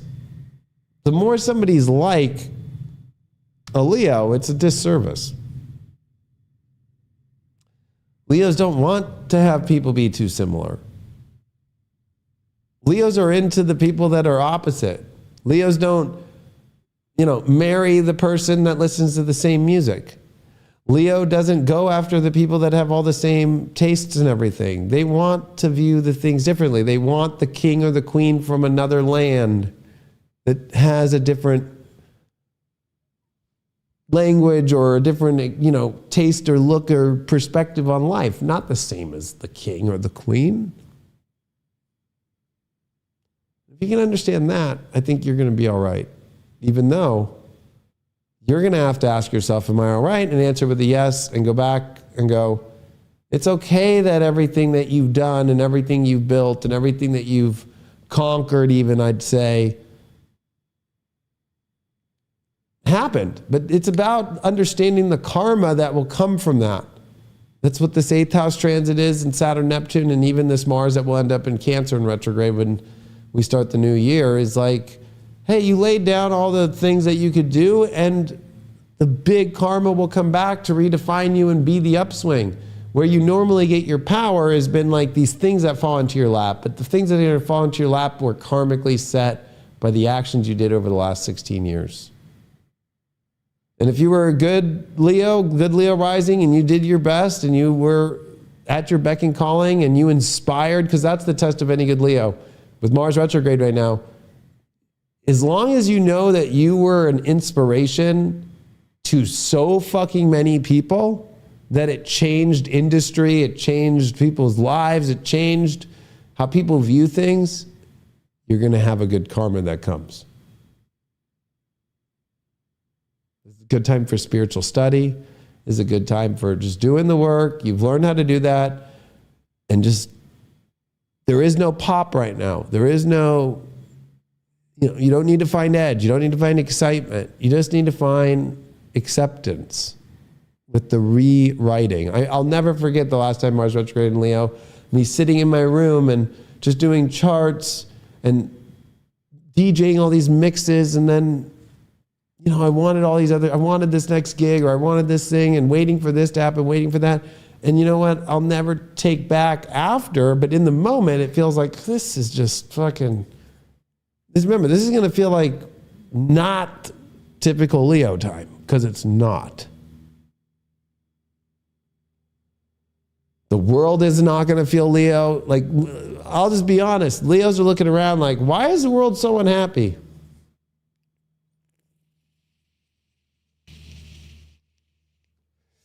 And it's not about how you go up and you change people with that. That's only a small smidgen of it. It's how you inspire others to change themselves. That's where Leo does it the most. And you have to find a whole new way to do that now. Good luck. The old way won't work no more. And I'll be even more honest, with all this 11th house and Pluto in the 7th, nobody thinks you're hot shit anymore. Nobody. And you have to be okay with that. Everybody's looking for the new hot shit, or has found the new hot shit in other people and other situations and all things. And you just have to just be like, okay, that's fine. I have my moment coming in 2025 where I can show back up again and be like, see, y'all bitches missed me, but I'm different now. This is the new thing. So you're going to re-innovate. Let them have their anchovies that they think are so great and think are fish right now and all that shit. Let them eat on anchovies. Relax. It's okay that everybody's going everywhere else and nobody likes you. It's okay. You're going to come back better than you've ever been, but it's going to take a long time of patience. And 2 of Wands reversed. The world is not the world that you had had. It feels like your world's been turned upside down. It's because it's changing. And to define what your new world is going to look like, not easy right now. And it's okay. You don't have to. Just keep doing what you can do. All you have to do is show up. Stop looking for more than that right now. Whatever needs to be handled that by you showing up, show up. That's it. Take it a day at a time. All right, let's move on to Virgo ascendant. Well, I don't think Virgo, you're in that kind of a place. I think Virgo right now, this full moon Gemini, this Mercury retrograde coming out of retrograde, stationing direct in Sag. You know, this is your 4th and 10th house tier. It is weird because it's like you do have these weird entanglements right now. You're trying to get your career popping, or at least what is my accomplishment this life going to be? What's the next round of that? What's the next thing? But then you have that opposition that you've been rethinking, like, am I in the right place? Am I living in the right place? What's going on with my family life? Like, what's going on with my own personal emotions? And then all those squares to everything in Pisces, your 7th house of relationships.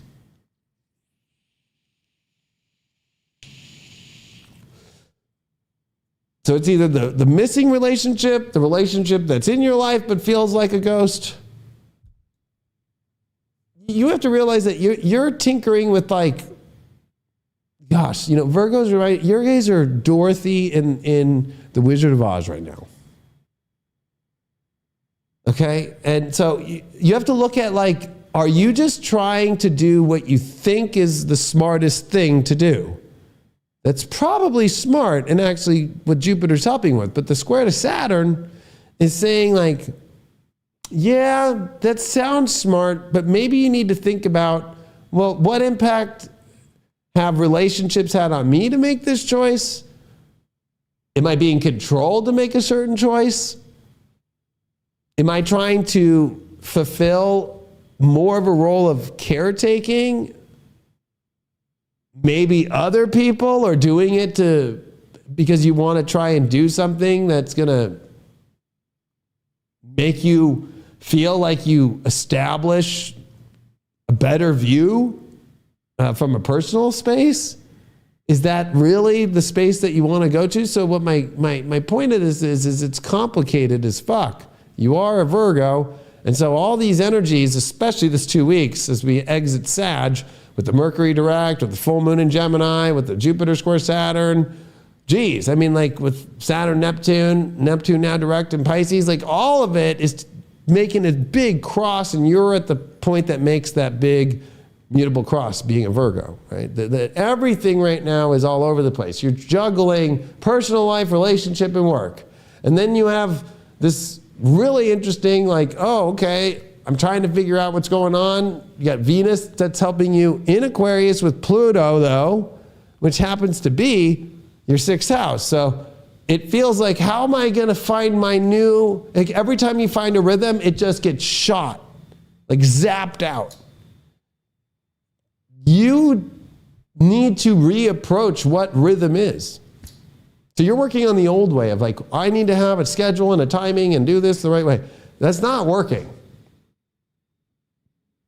The universe is trying to find where's your actual happiness at, and rewiring your idea of how to edit, meaning you need to learn how to make edits on the fly more than it preset. Because the second you try to preset, well, once I have this and once I have this, you're going so far that you're not even realizing that all the things you're trying to bring with it, will your home life be able to connect with that? Will your relationships be able to connect with that? You're going so far and trying to make so many things happen that everybody's getting more stress. So really you have to look at, are you causing more stress on yourself, and then that causes stress on others? Like, and also, are you going to try to do too much too far without realizing that the more that it's all preset in your idea of your mind of, like, yeah, this is the rhythm and how it will go, that's when the curveball comes in. That's when the lightning bolt strikes. That's when, you know, I thought I was going to get this. Oh, no, it's not. Oh, and then you get frustrated. I think it's about, where do you put this frustration? Well, one, you just don't have it. You have to learn to let go of it. And two, you have to learn that the world is never going to be as rhythmic as you think of right now. It's a complete different way of looking at what rhythm is. Like, you are all about rhythm. And the whole entire genre of the music's changed, the drums have changed, and the way that the singing has changed. The keys, the pitches, the notes, all of it are all different. So you're like living in a fucking clown world right now, it feels like. Like nothing's turning on at the right time. The carny's not at the ride, and you're trying to sell tickets, and then you're trying to take care of people, and then you're trying to get a better job, or at least raise up at your job in a better place so it doesn't feel so like you're on the ground with the carnies. But it's all because you're too hyper-focused and hypersensitive and hyper this. You're too overly looking at how it needs to go down opposed to, well, how does it come together? So you have to actually start experimenting with your schedule and your actual life. Like, does this relationship and this job fit together? And like kind of do it like that. Be like, does this, and actually look at the whole version of that person and then this job. And then you doing that or you doing this accomplishment, how will they react? How will that affect my personal life? How are my desires going to get met if I'm not being desired by my partner, or the job doesn't like who I am, but it's a smart job, but I'm not able to express myself the way I want to? You have to start doing all these things because maybe it's not this crazy show of it not working out that you think it is. Maybe it's that you're not realizing that the rhythm is not by what sounds and seems logical and smart. It's more like what connects. And you're missing that on the biggest level. It makes you want to be a Leo because we're the ones that have the 6th house as Capricorn. So Leos need, like a kingdom needs a traditional baked in rule set of how this needs to go at this time and right? Or else Leos die, basically. So, but with Virgo, you guys are already embodied with the 6th house. You're the ruler of the 6th house. You rule schedules and Mercury, and Mercury rules you and all these things. Well, guess what? This Mercury direct in your 4th, well, okay. Gemini in the 10th, like, it's supposed to be unpredictable. It's supposed to have you also look at how does that fit and how does it not? So that's why you guys are great at designing. That's why you guys are great at architecture, because you can do that, but why can't you do that with your life? And I think that you think you're doing it, but you're not doing it on that scale that's actually deep enough. And I think that even that sun coming into Capricorn, your happiness is tested with, are you actually going for what you really want, or did you settle for, well, it'll pay me good money, or this person at least looks the part, or it feels good, or it has a good thing to it, and you're only focused on that and not the whole, how do all the pieces really come together?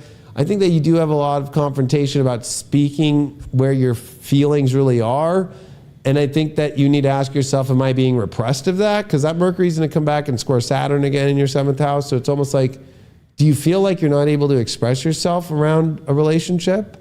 That's a problem that you probably weren't equating, that why the job or the situation in your home life or the situation that's not expanding the way you want to, it's the subtle little thing. It's not the craziness. It's crazy that you're not paying attention to that.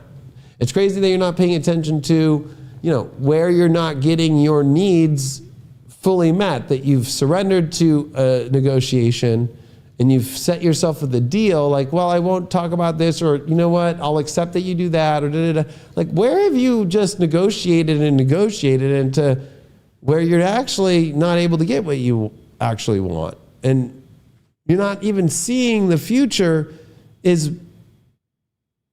not so cut and dry of like, I do this and it will be successful, or I do this and it will work.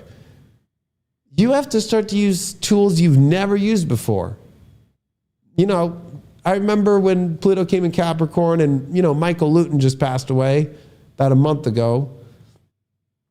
And I'm a double Leo. So of course, him and I talked so many years and decades, almost, we talked for over 12 years. And, when he would tell me about the 6th house, it was like, and also this reminds me of Jeff Drower, who he's in heaven with. And when they would tell me about the 6th house, it's like, it is just the edit. The 5th house is where you find the happiness, but the 6th house is the reality check where you make the edits, right? So it's like, you go shoot the film, then it's got to be edited. And so you're really good at the edits, But what's really weird here now is like, you can't do the edits the old way that you used to, and then you have to actually shoot what you want to shoot in your life, like video-wise, like if you were to use it as an example.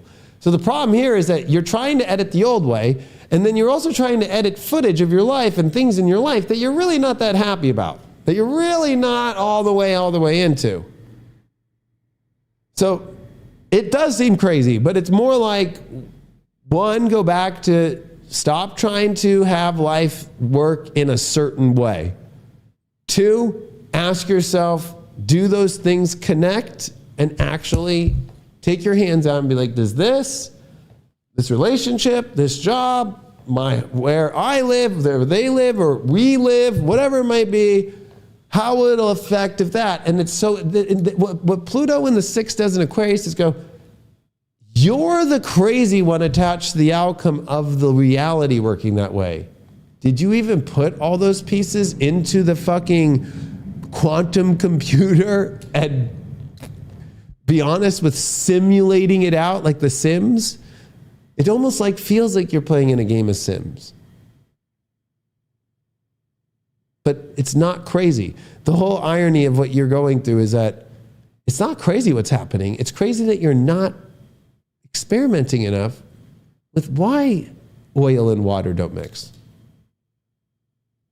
Think about that.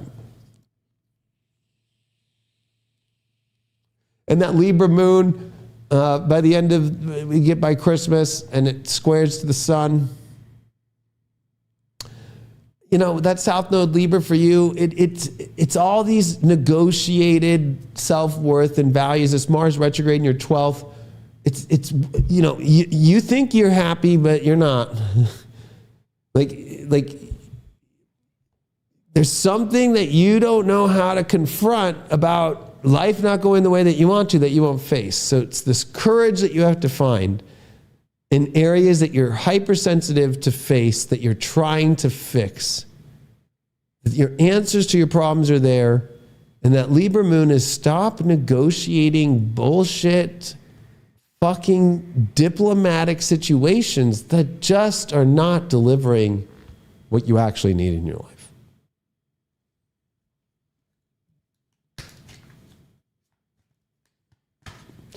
Well, you got the Fool card reversed. So you are in Clown Town. You are, I think I'm going to be nice. You are feeling stupid in a way.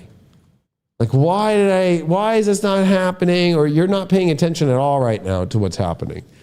I will say this. It's like we are on the quest this life. And you have to remember that we all came into this life. Yes, a lot, it's pre-written, but the experience and experiencing it is the unwritten part.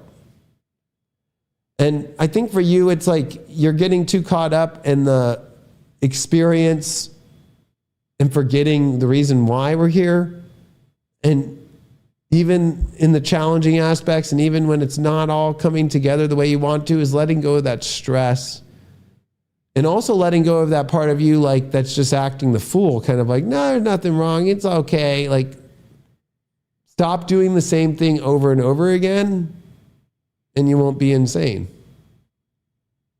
Right? Like, you have to see that you're insane because you continue to have a part of your life and how you structure the daily, the routines, and the way that you think life should be. You haven't adjusted it at all. And you're wondering why it's not working? All right, let's move on. Libra ascendant. Thank God we are almost done with the South Node in your sign, because I hope your ego has been humbled, and if it hasn't, it will. Right? Like, you've had to learn a lot of lessons. No, you're not going to get everything you want right away. And the universe is putting you into positions where, you know, that North Node Aries, it's all about where other people are going to have to be there for you and hold space for you. That's why you're a Libra. You can't do it alone. So the more you focus on yourself, your own needs, your own wants, your own way, the universe is humbling the shit out of you. That you know, like, because this has been about making connections, where you define yourself through your relationships and where you find yourself through relationships. So it's interesting to see this full moon in Gemini because it's like, what's been the story that you've told yourself? And all the facts, and that's what's hard. Being a Libra or Libra ascendant, Sag third house is rough. Your facts and actual reality of those facts are always overblown, right? It's the big fish story. It's like, no, what do you mean? Like, you are getting humbled with truth. And this full moon is like bringing truth to beliefs instead of beliefs to truth, right?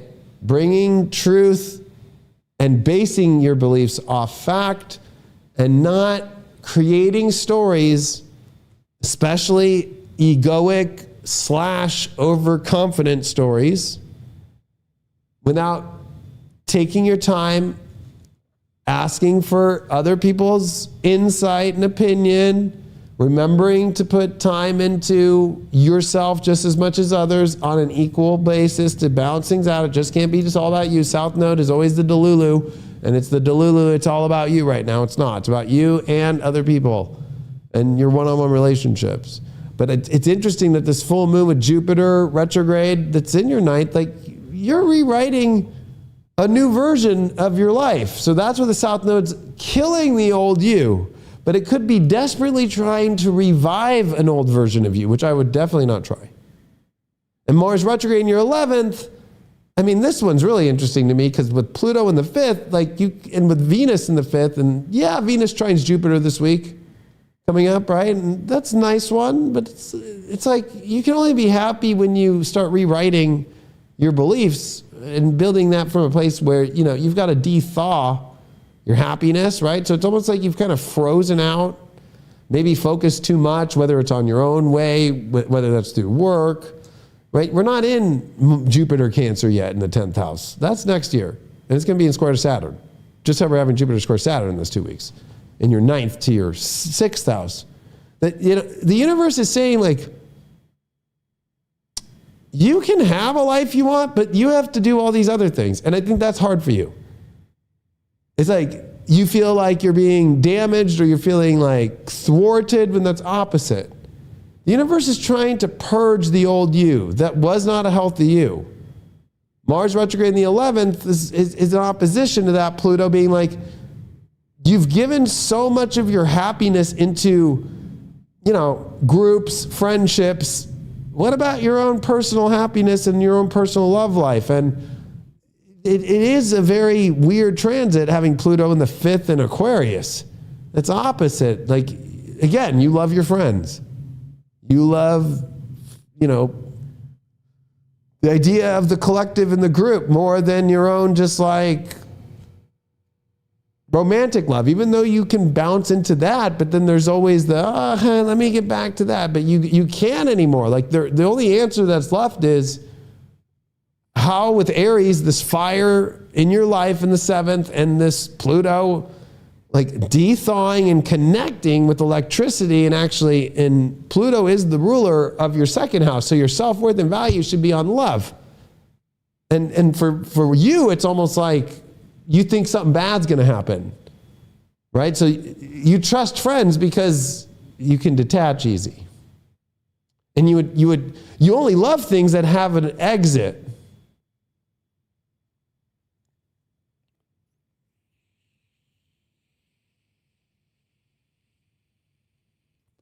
So you might feel like you're trapped, even though you're not.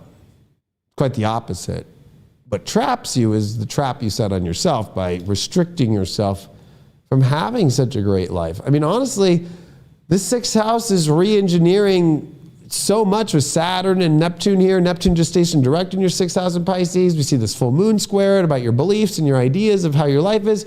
It's like all the ways that you thought your life was supposed to be are not based on this kind of like movie you projected. So the projector's projecting a completely different movie than you wanted to watch, that you sat front row for.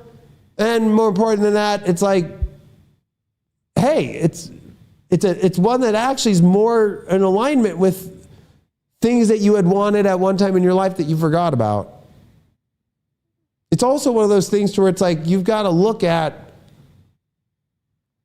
how your life works. Like, why is it like I have to get rid of everything in order to have your nice, perfect, so it's almost like everything needs to seem perfect. When really, it's like the imperfections are what make it beautiful.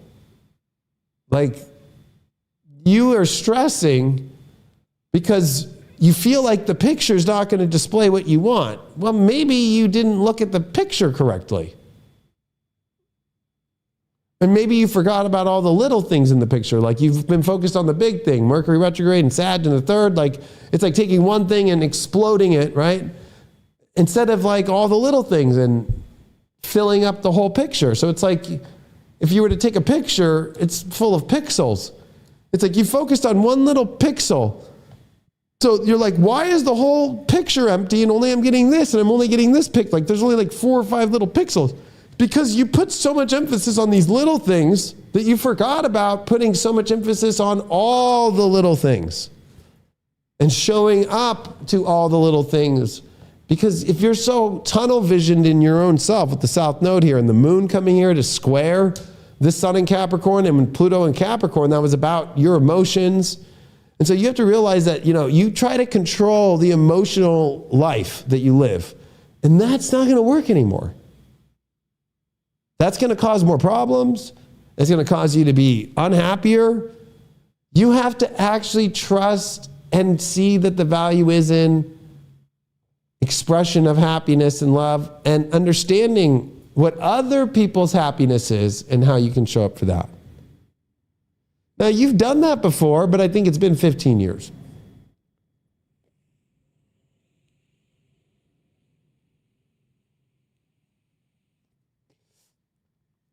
And somewhere along the way, it became more important to understand and who are the friends that you can run to more than, well, I can't run to anybody I'm really close with in my personal or romantic life.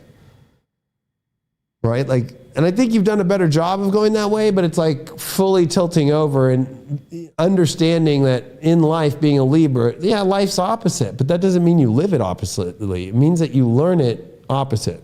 So you learn your love language through your friendships, but you can't love your friends literally. You can spiritually loving, but you're not going to have a romantic friendship with your friend, right? So it's like, and you need that in love. So find the friendship within the love, but also you need to understand the other side of it and balance it out with the romantic parts. Libras are kind of like, I don't want to say you're damaged goods, because if anything, you were damaged goods that you're almost at the end of complete overhaul.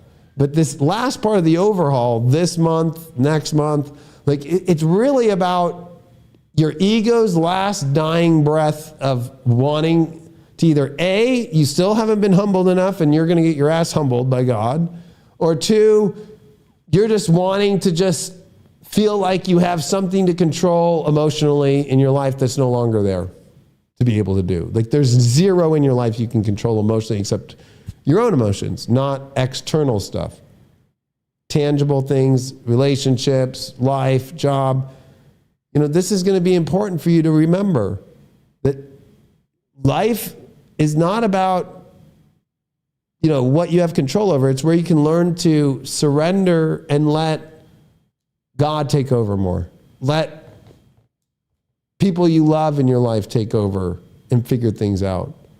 And you show up when you need to show up. But when you're trying to drive so hard towards your own way and your own ambition, before the ambition's online, right? Like, you're still contemplating everything. So you're running, but you don't know where to run to. And that's disaster, and that's where the humbling will take place. And you're going to have to do a lot of work in this Capricorn season that comes up here of like, now that Pluto's gone, you can't control emotions. So you have to start regulating them better, and you have to start finding a way to realize, hey, it's not about control. It's about, all right, am I being an adult about this or am I being a kid, right? Because that's the Libra test, is the biggest adult in the room, the judge, and then switching out of nowhere to the fucking like most immature emotional situation, like that everybody's like, is there any basis to this? And it's not that you're not being validated or understood, but everybody's kind of like, is this actually what's happening, or what's like? You have to realize that, you know, any way for you to find your own exit quick, to find your own self, is like the opposite. It actually puts you into this place where you're running on a street and you don't know what's next. And then what's next? You're going to call the person you think is cool, but they really want something else from you. And then that adds a new situation. So you have to realize that there is, like, you have to go fully in, fully commit outside of your own self by being yourself and what you're connecting with on equal levels. Not that you can't have your own life. You can't just be hyper fixated on the neuroticness of that and being lost into that. That 6th house Pisces stuff right now is like learning to de-stress yourself, because you're trying to have it all flow in this like aesthetic, beautiful vision. It's kind of like a vision board.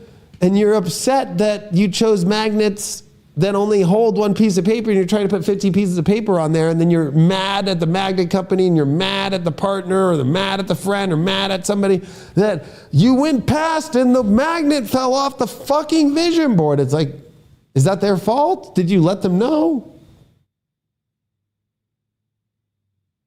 I would say let go of this hyper indulgence into having what your needs are only, because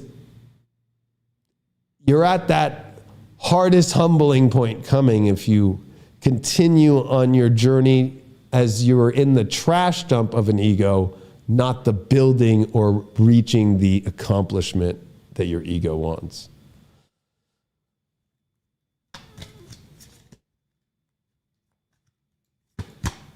Well, we got the 5 of Cups. So, I mean, I think that, you know, a lot of the stuff has happened that's emotionally unhappy. And you need to get out of the, you know, unhappy kind of holding old emotional negative things into the present. It's over. Move on. Let go of so much that you emotionally feel like you've missed out on, or that has already happened, or you gotta let go of the emotional past. You gotta let go of so much sorrow that really, is it that sorrowful anymore? Look at all the things that you could have that is in front of you to connect with happiness and love. Focus on those things. Like, for some reason, you're focused on a past that you never loved and hoping you'll find love there. And really, it's just your ego that never was happy and never is satisfied. All right, let's move on. Scorpio ascendant.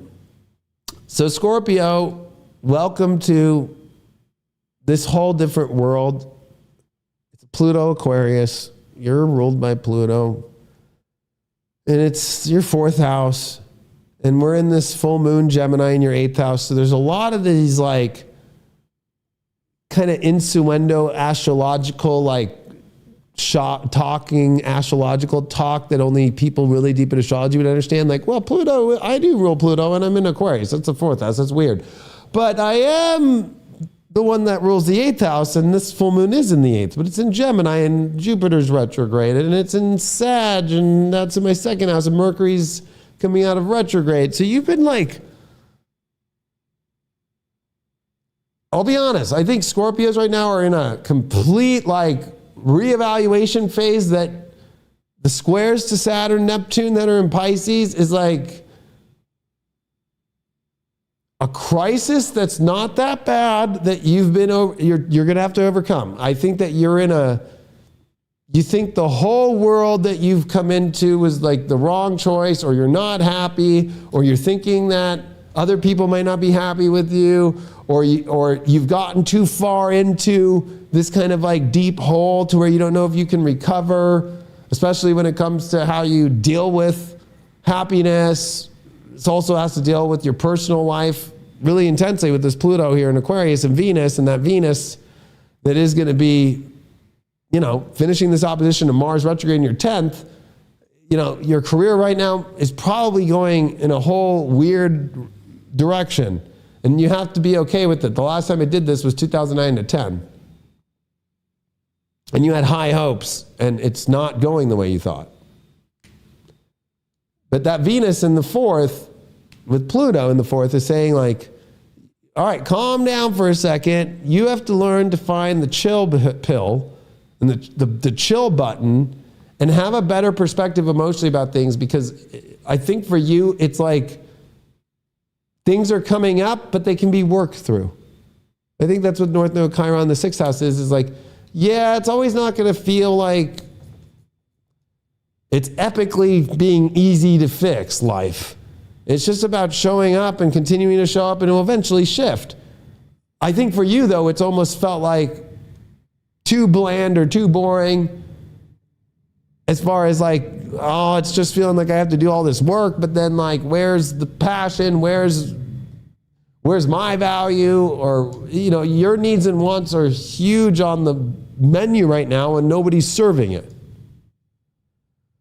But God's been serving you it through love. So I think it's like you have to get out of a dark space right now and get back to a love space. And you have to also have to realize that this Jupiter square Saturn, this is a big test. In order for you to have love, you have to also have passion. But for you, it's about what passions actually work with not destroying this very delicate, beautiful love that you are getting from God. And that's Scorpio's test. You can have it. The question is, will you destroy it? You are the destroyer. And so it's almost like reeling back your destructive tendencies. And when this Capricorn energy comes in, and we have the solstice, and we have that moon in Libra in the square, but really Pluto was in that 3rd house forever. You were always finding a way in your mind to change the thought, drink, however that you had control over your mind to just not deal with all these things mentally.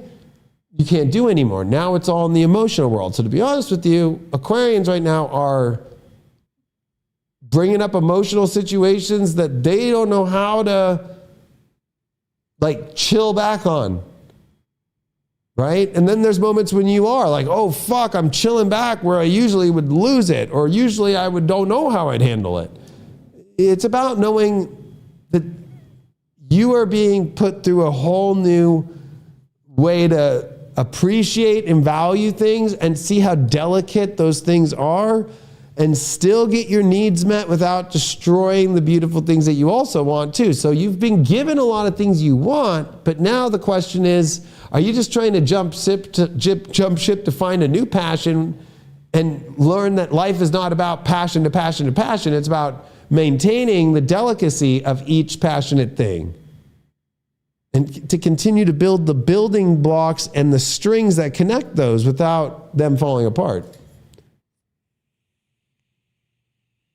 You're very black and white. You're a Scorpio. So Pluto in Aquarius already is the lesson of, well, for all of us, right? How to keep the lines connected. It's a lot like how are we going to keep the world on the internet connected. Right now it seems like it's connected and will never lose. It will never fail. That's what we thought about the fucking telephone lines. And then shit happened and all this shit, and fires and all this shit, right? Okay, and then we've thought that about so many things in life, that we can always keep it connected. Well, you have to realize that being a Scorpio right now, it's like, you don't know how really well to keep a rhythm emotionally, connecting and maintaining it into the next round, into the next round. Your issue is you destroy the whole round and just think, I'm building a new round. And then I guess everything I built in this cycle, I got to destroy now, and you're not allowed to do that anymore. You have to now connect to the next lily pad and be able to still live in that other lily pad and live in this lily pad. Live at your work life, live with your home life, live with your romantic life, live with your friend life, live with your day-to-day life. Sometimes you're not going to get all your needs. Sometimes you will get them all, but then it will be short in another. It's like you're learning balance with reality. You're learning the circle of life that Simba had to learn.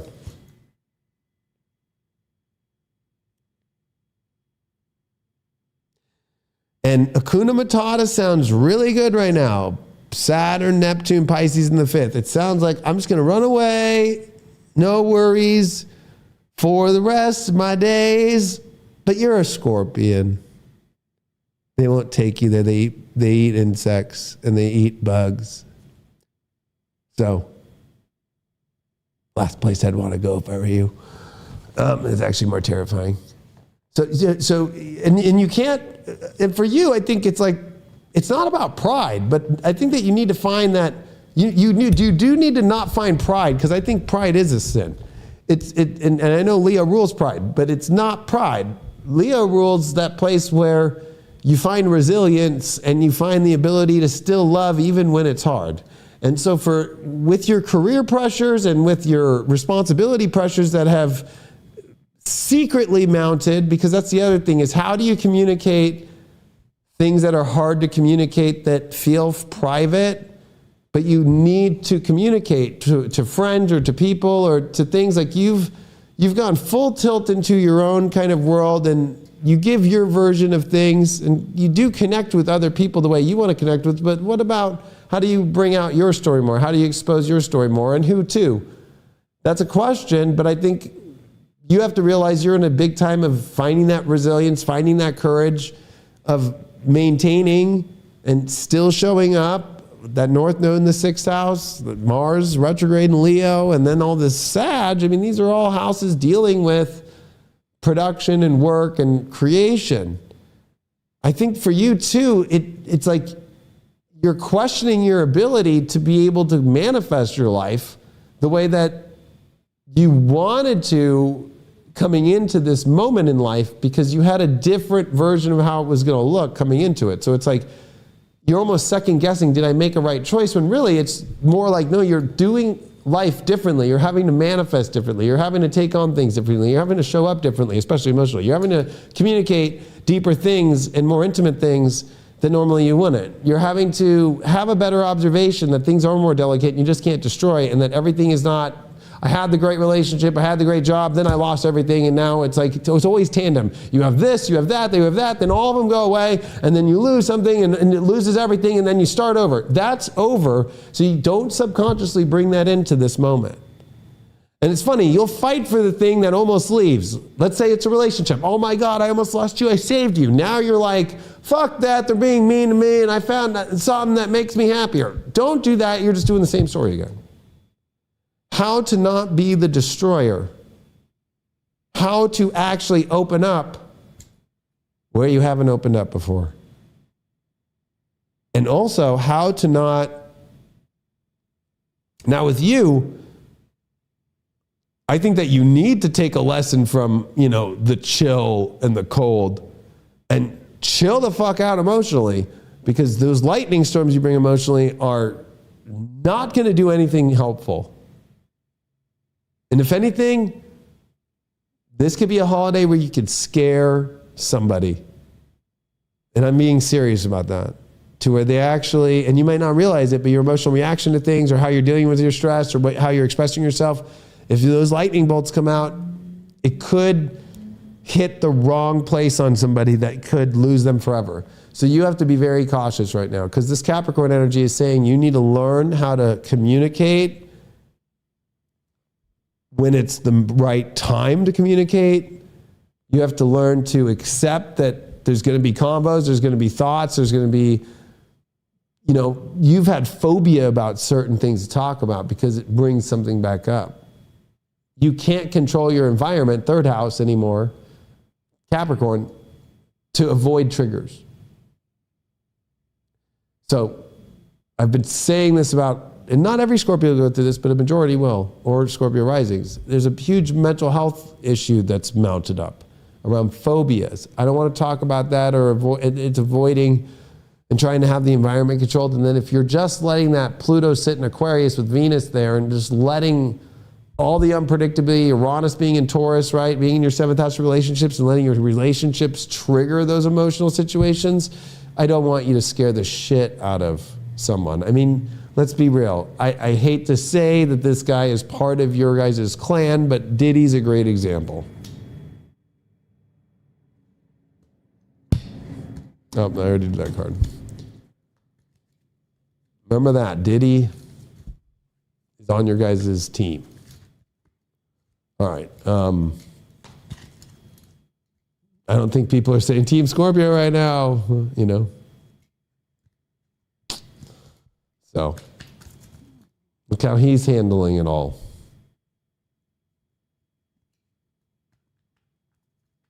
Right? Talk about destroyer. I'm not saying you all are like that, but it's just relatable in the times. You know, he tried to control the whole environment.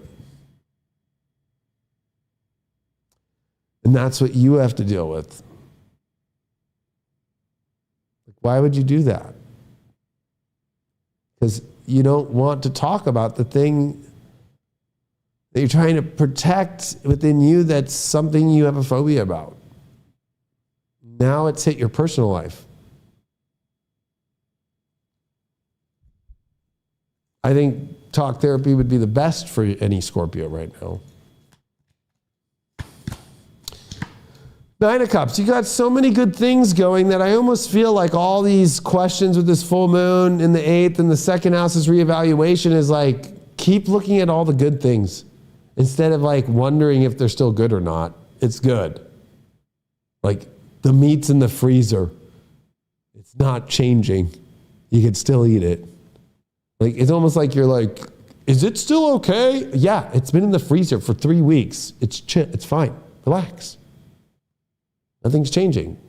You can still eat the fucking meat. I don't know why I'm getting that as a thing, because I just did that fucking the other day, but, you know, ground beef, yeah, I put it in before fucking it went bad into the freezer, and then I fucking reheated it up, cooked it. It's kind of like you have all these great things, but it's almost like you're reanalyzing it, like, is it okay?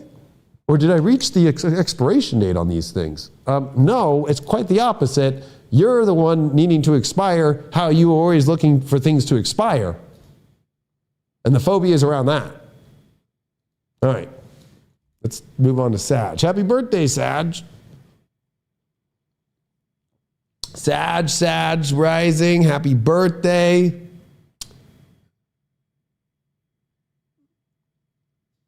Weird time, but not horrible. I think Mercury retrograde actually has probably been a fun roller coaster for you. Opposing Jupiter, this full moon in your 7th house. Squares to Saturn and Neptune in your 4th house. So I'll say this. I know I've said it before, but I will say it again, because now we're really at the peak for you of messy. And I would say that it's messy that nobody sees. So it means everything emotionally is not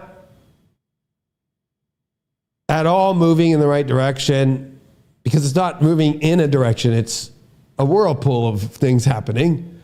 Relationship-wise, there's tons of questions. There's tons of unknowns. Even within yourself, to try and reflect, you're picking people, or you have people where it's like, is that, like, you have to ask yourself the question, like, why am I feeling, like, go look at Britney Spears' page, although I think she's fake. But it's kind of like, geez, like, what the fuck, right? Like, you are at this really extreme moment of like, where the fuck do I find a place where I could be safe or be myself? I think that the biggest question is that with Saturn and Neptune in your 4th house. I really do. I really think that there are Sages out there who just, oh, okay, you feel safe alone in your house. You don't want relationships, especially personal ones, because you don't want people to see some messy situation in your life.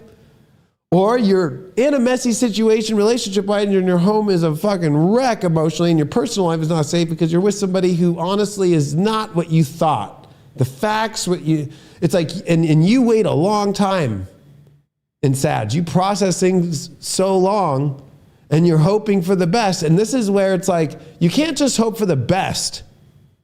You're having to come into like, the whirlpool's out of control. The water is over the dike. It's flooding the town. And you're like, that's okay. I got a feeling this situation about your own relationship life, whether that's with someone or you're single, however it's going, you're like, you know what? It's okay. It won't drown anybody in the town. But it's like you're kind of missing the whole point of like, that's a possibility, but it's also a possibility that it can never be repaired, that all the farms will be lost.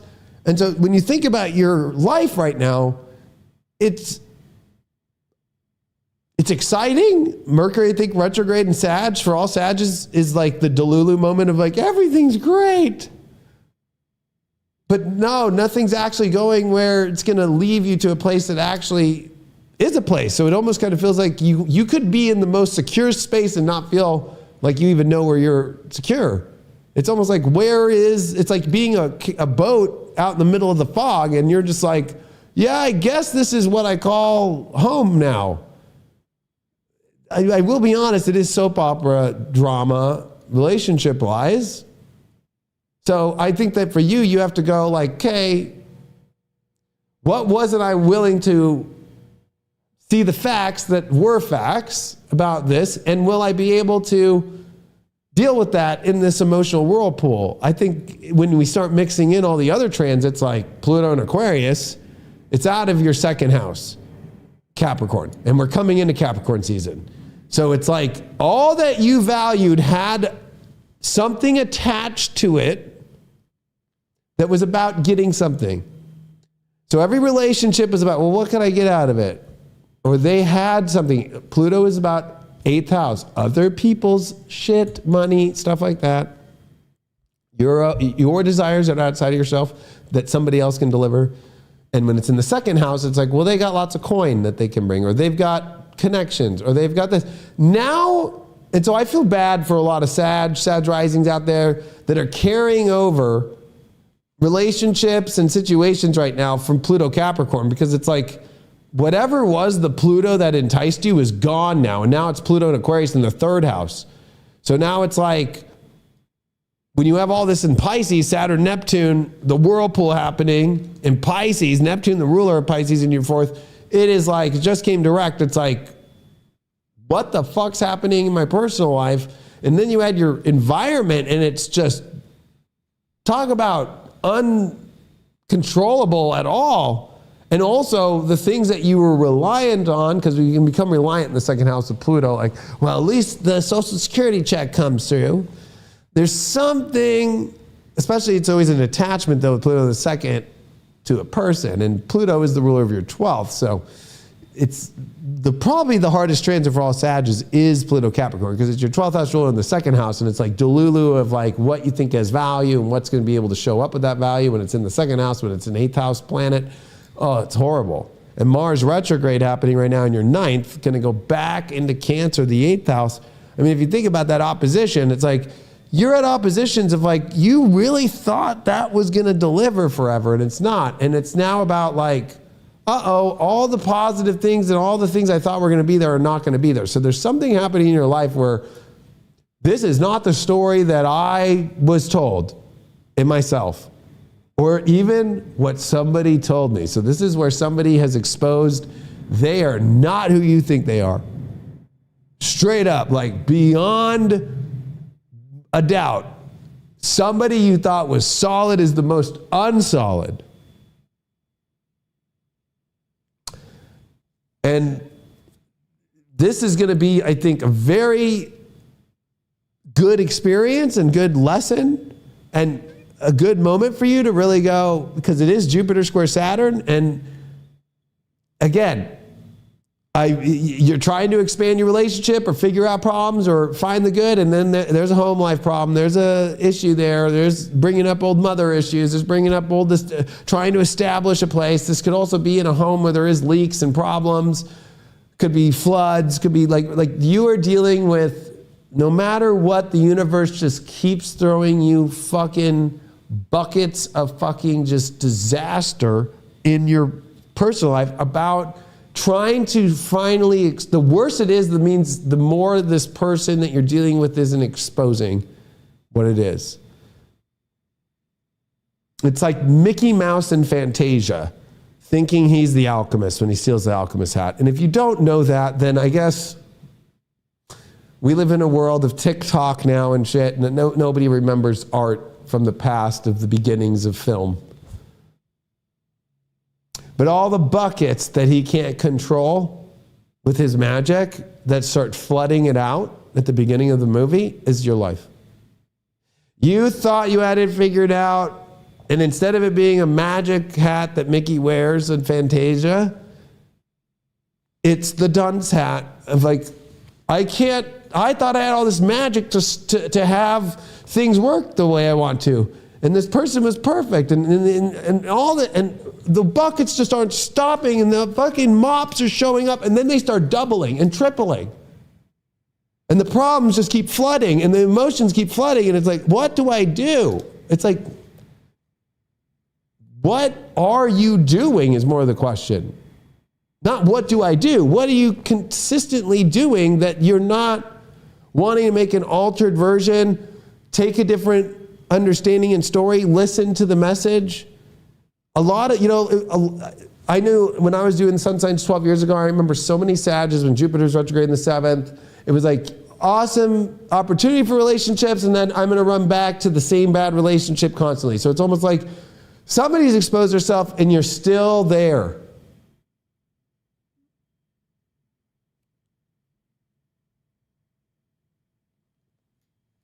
And I think that Pluto in the 3rd is like, how are you going to truly embody facts in order to figure out complex solutions? You can't. That's what's so hard about being a Sag right now is Pluto's in the opposite house that you rule. You rule the 9th. This is the 3rd. You have to actually play your life and go, factually, this is really bad. Instead of, well, it's bad, but I'll make it good. No more of that. It's bad because it's bad. It ends in your environment. It's communicated that it's bad, and you set a boundary to make sure that it doesn't go out of control.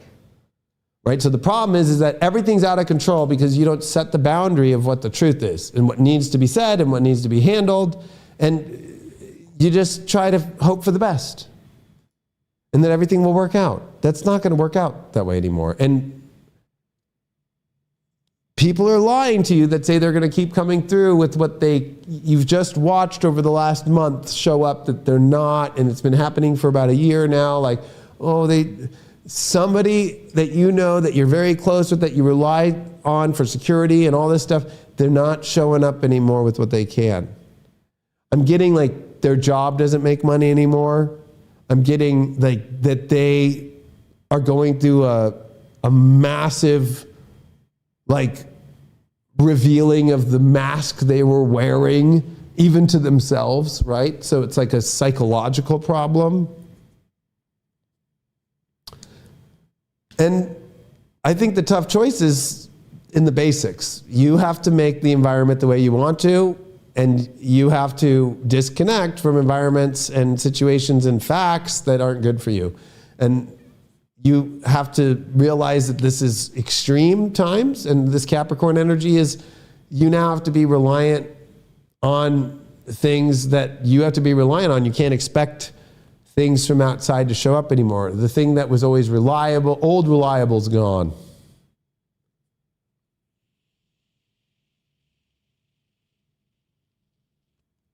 And it's Saturn square Jupiter, and you're ruled by Jupiter. And so this is not going to be easy. And it's in your 4th house, and it's where this Jupiter's trying to come up in your chart, come over the 7th house and go, no, Saturn's like, I'm here at the bottom. Sorry, bitch. Like, this shit's a fucking mess down here. Where do you think you're going, running out the door with this person when the whole place is flooded? The whole emotional situation is complex, to say the least. It's more like, what are we doing? And what you said that you were, you're not. There's a reveal here that's extreme. It could be you even revealing your own mask too, right? Like you can't mask anymore. And basically the Band-Aid's being pulled off of you on this birthday. You have the courage to handle it. That Mars retrograde though is, going to be some really extreme, change in direction, especially like you're going to have to do some really deep cuts. And when I mean cuts, like literally cutting out things that are the hardest thing. Because remember, you're lucky.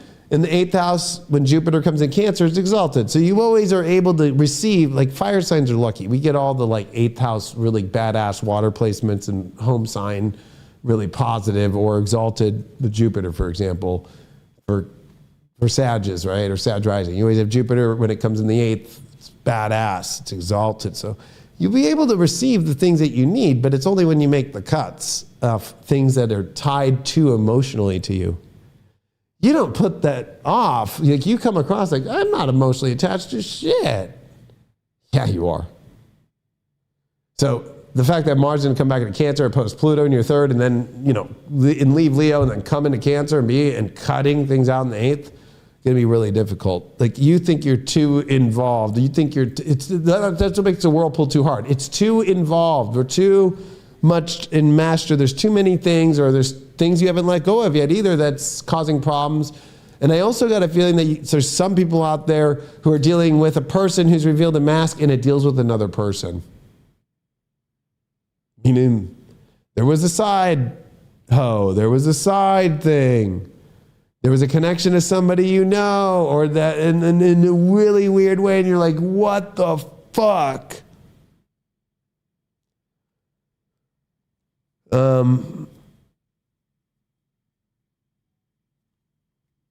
I really, the positive send-off is making choices about your life based off relying off things that you think will be forever. Won't work.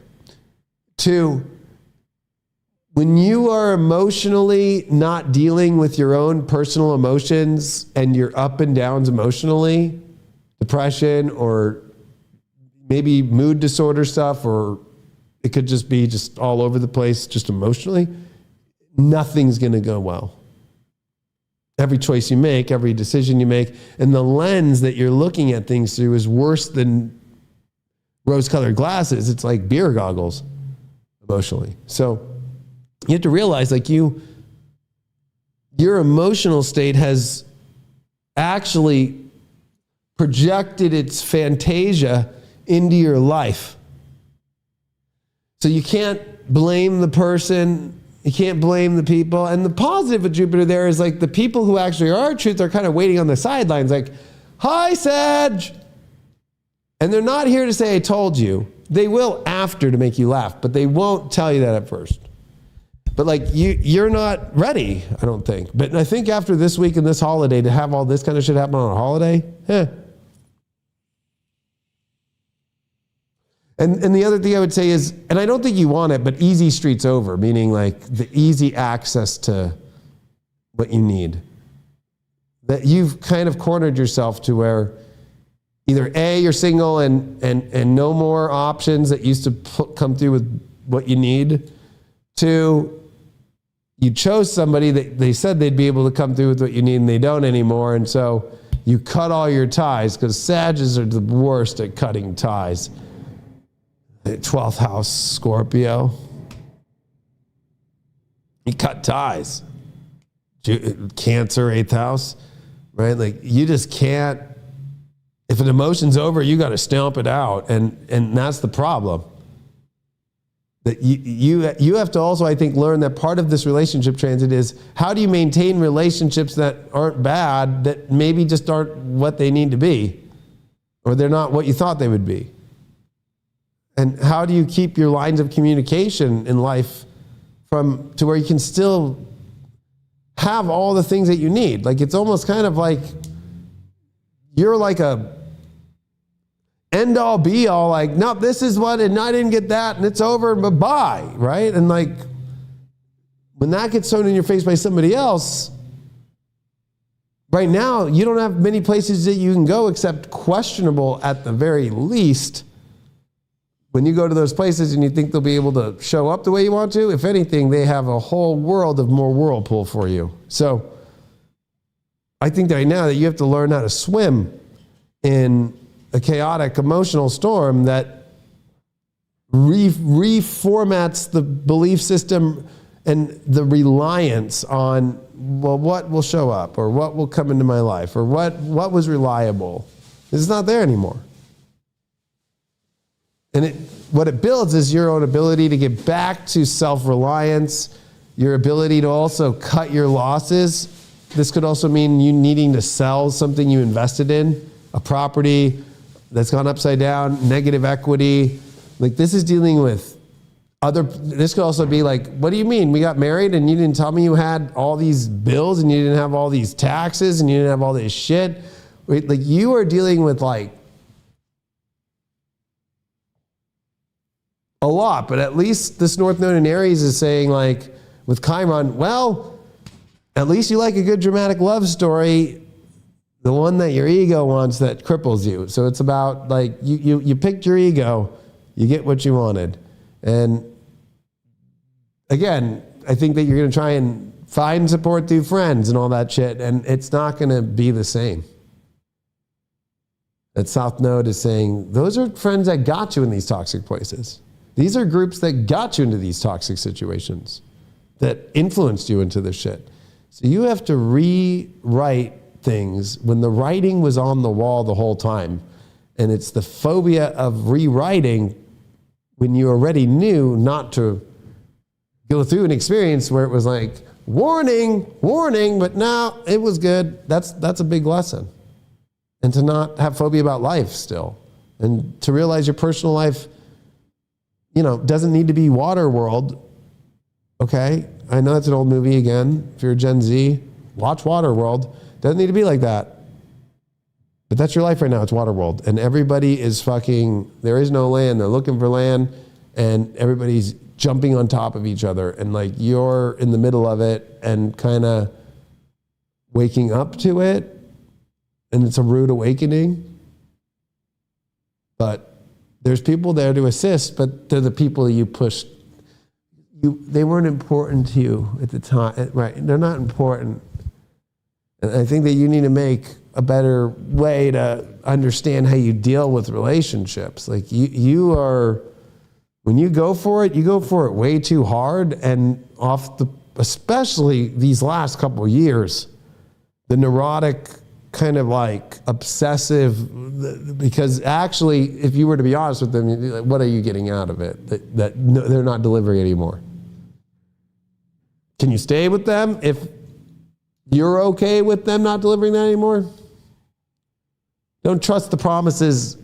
And anybody right now is going to try and say, well, I will do what you need. And then you will continue to deal with this for months and they won't be able to, and you will not be satisfied. And so you either A, have to accept that, or B, if it's not acceptable, you know the answer to that one. But that's a crazy storm. At least, there's people that want to be there for you and all that. But, I think for you, it's the rug that's being pulled on personal life. The personal situations that you had set up this way in your mind, and you thought everybody would be cool, and you thought it was all gravy, and it's like, no, I don't think that this is bad with work. I think that's going to be one of your better places to deal with this.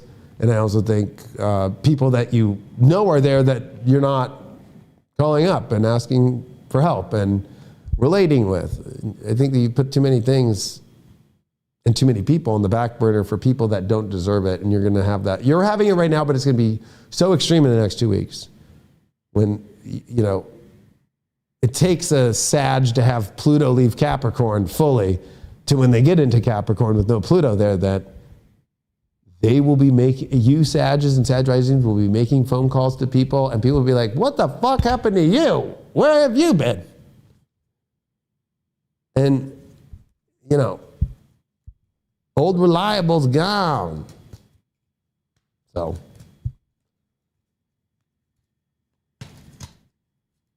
you're going to need it more than ever, too. And that's going to teach you how to establish a personal life that actually is real and not a cruise that, let's be real, cruises are for fucking losers, you know? You got the Chariot upright. This is about you having to take a full bead in the direction that God's telling you to go. And I know it's like, how the fuck do I do this? I'm supposed to say, no, you're supposed to leave. You have to go where you need to go. You're not even in control of the reins. So like, stop trying to swim towards where you want to be in the whirlpool. Let the whirlpool take you where it's supposed to go. This is God's in control of this. It's pulling you in the right direction. You're going to be fine. You're going to understand the universe, understand that the signs have all pointed here. With the Chariot has like so much of all the major arcanas in it. It's insane. You've got the Magician's Wand. You've got the Drape of the Stars of the Star card. You've got so much in here. You got the Strength card, in many ways guiding you too, in a much more esoteric form too. I mean, you have everything here. It's like just allowing it to happen, but you are resisting the truth.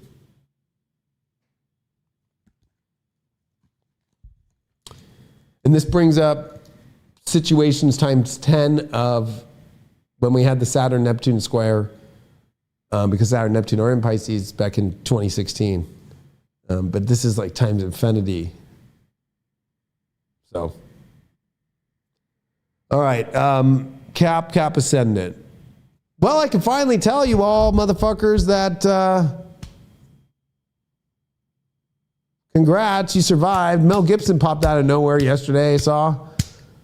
Fucking started talking all this awesome shit about Trump and the new shit, and we can finally get out of this Marxist 4 years and shit. I was like, fuck yeah, he showed up. Tiger Woods showed up out of nowhere. And it's going to be a while before I play golf again, but I'm going to try. I was like watching all the fucking Capricorns pop up out of nowhere that got demolished.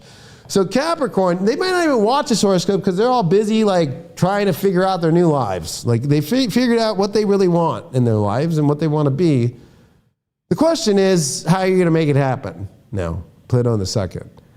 Also, having Jupiter in the 6th house helps, I think, really, in this full moon in the 6th house, and even with the sun in the 12th. I really think that for you, it's like, you know what's not worked in the past, and you're ready to do, but there's a frustration that it's not happening as fast, or it's instant. But that's what's great about this moment is, honestly, Capricorn, it's now time to find that ability that you've focused, like, who you know you are and not. Fully. You've tested all of the things of what you know you are and what you know you're not. So now you must go on the journey of manifesting and creating said vision, said manifestation. And the 6th house is frustrating just in the sense like it's taking some time and it's one little piece at a time. But hey, every little strand you're sewing together right now is making the biggest woven blanket of all time. I do think that this Mercury retrograde in the 12th house did help you look back into the past and go, I don't want to go there. Because I think Pluto is so strong already through your 12th house and now done with Capricorn through your 1st, that you can fully understand your soul and who you are and what works and doesn't work from your past.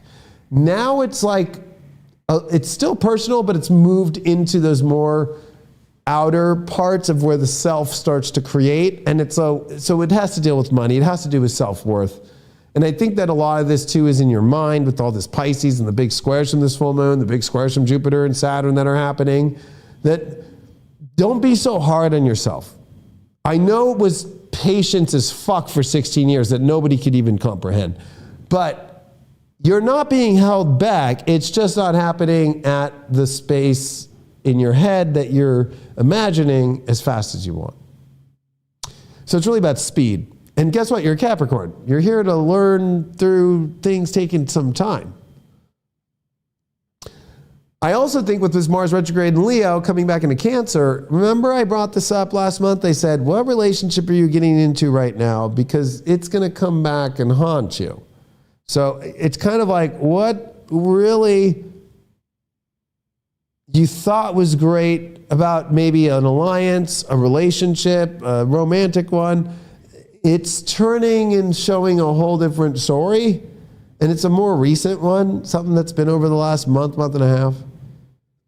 So that's why if you've been in a relationship, it could be that too, but it's like more of what have you really changed the whole version of your relationship life with in the last month and a half.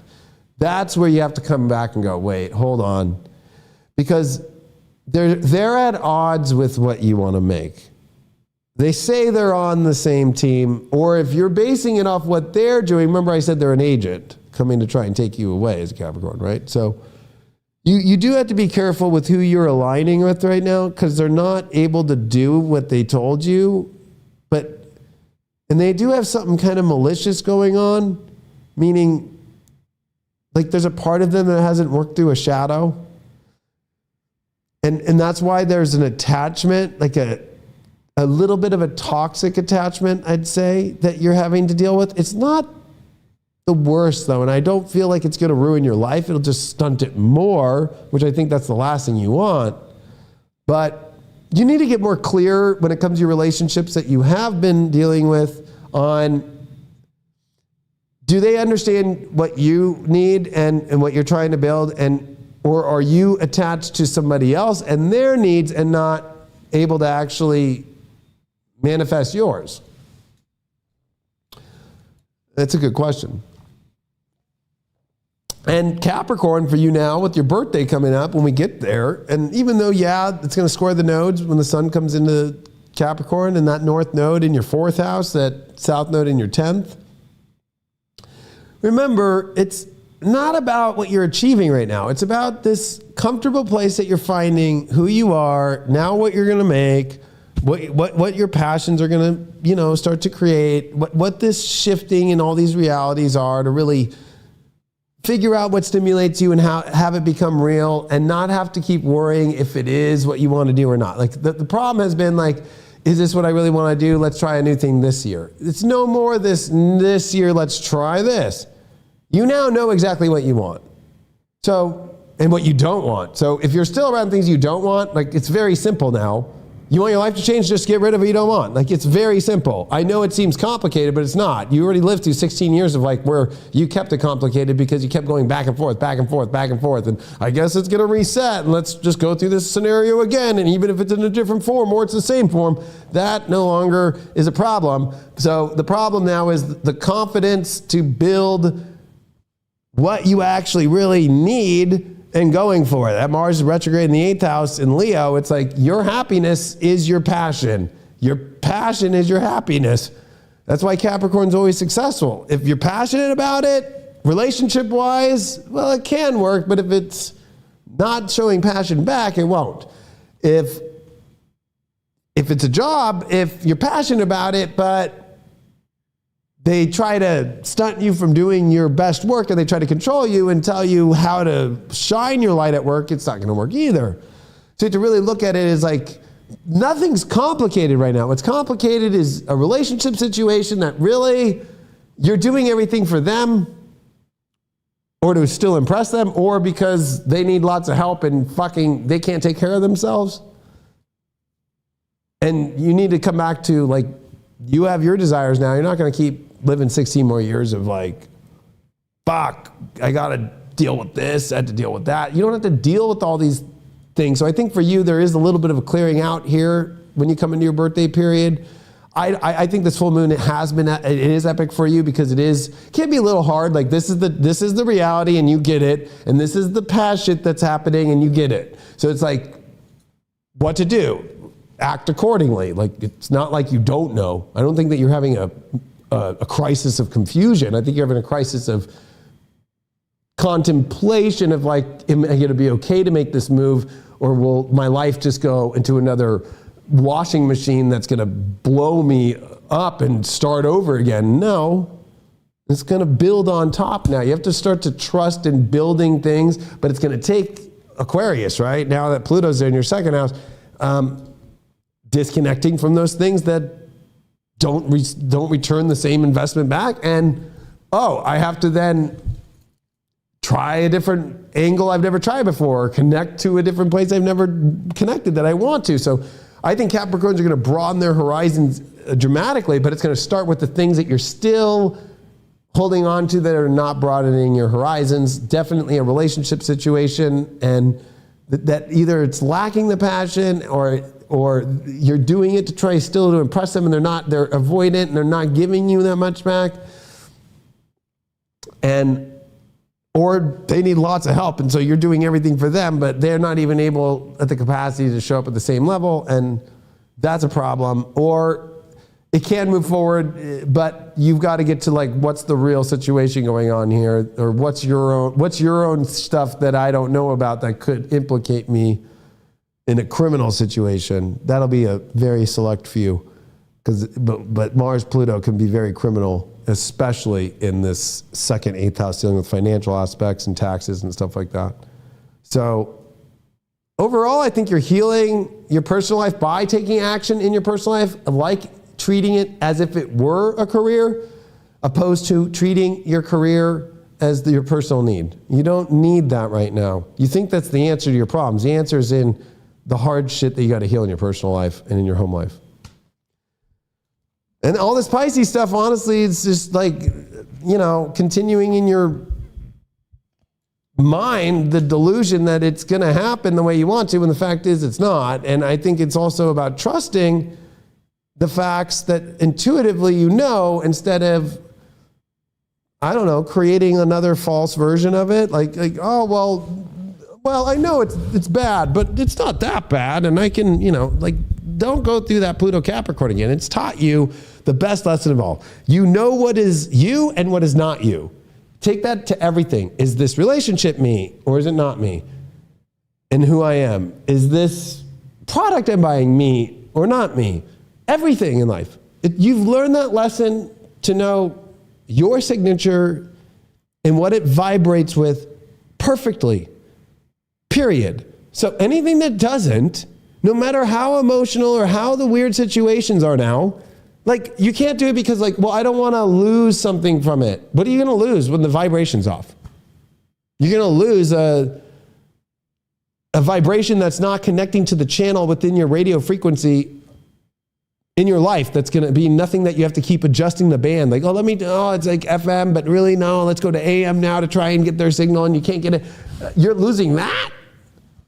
I know that we can become addicted to the things that are uncomfortable and forget they're uncomfortable or they're not good. But I think for you're clear as a bell, but almost like afraid to execute this badass within you that's like, fuck you.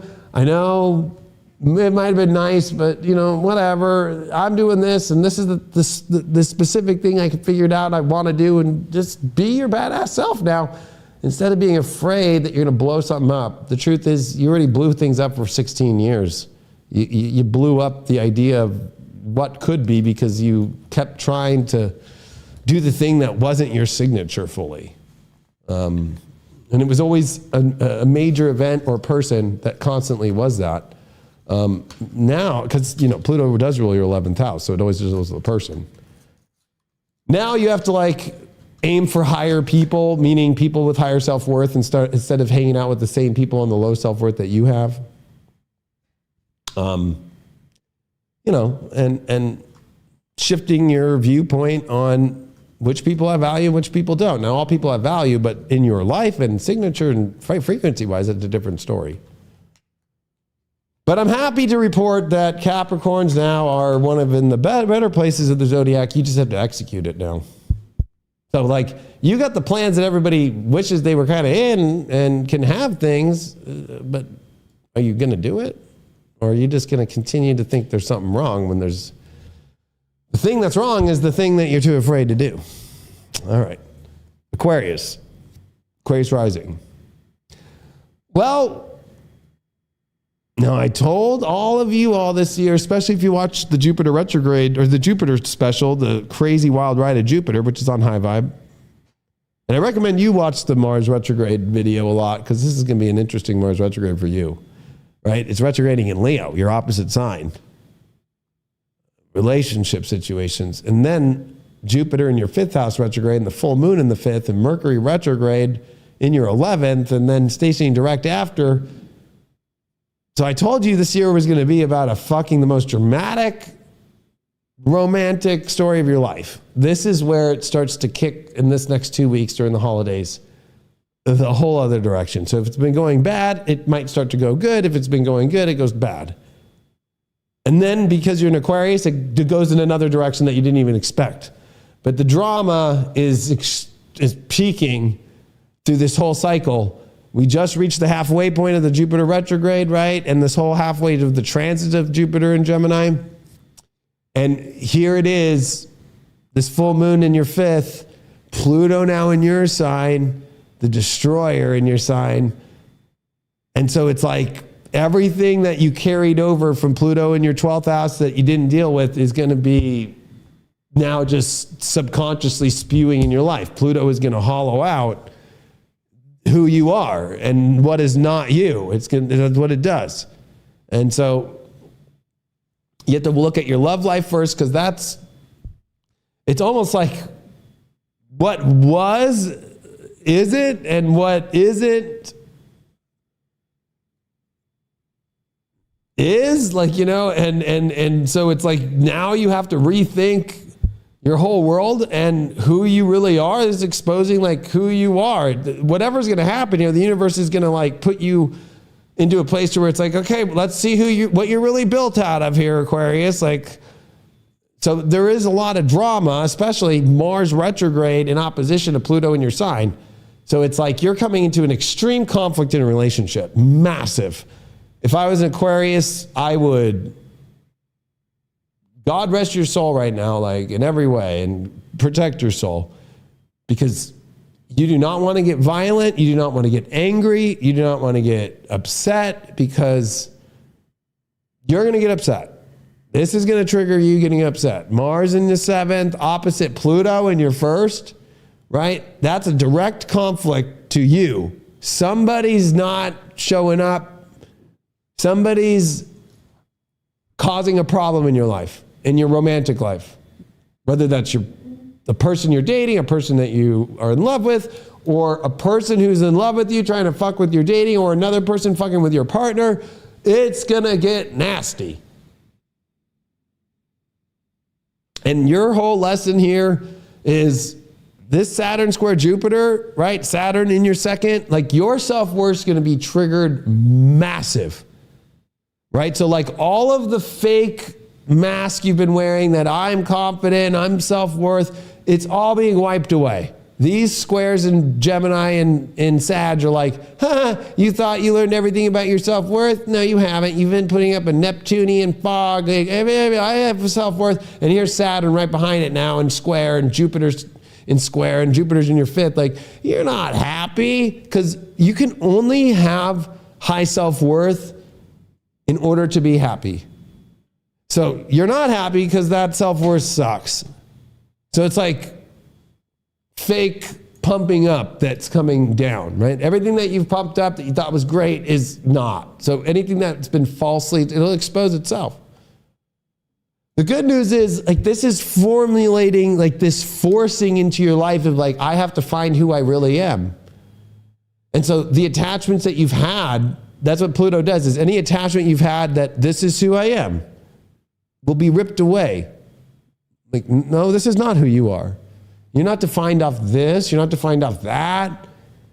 You know, and I think a lot of it too is, you know, when you think about this Capricorn transit, it's going to go into your 12th house without Pluto there. So it's like, you can't control anymore this very intense way of like these things that have subconsciously been haunting you, that you try to hide, or you try to mask, or you try to use, whether it's addictions with, or alcohol, or weed, or drugs, or anything. That you can't hide those things. And also you can't be in the background anymore, kind of controlling the curtain for when you're seen and when you're not, and when you show up and when you don't. You have to be on now 24/7, and you don't know how to do that. You always want to go, let me back up, let me get out of here. You can't do that now. You have to face everything. And the universe, even when you've got your back turned and you're walking out the door, that's where that Mars and Leo is going to oppose and just be like, fuck you, I'm in your fucking face. And it's be like, what?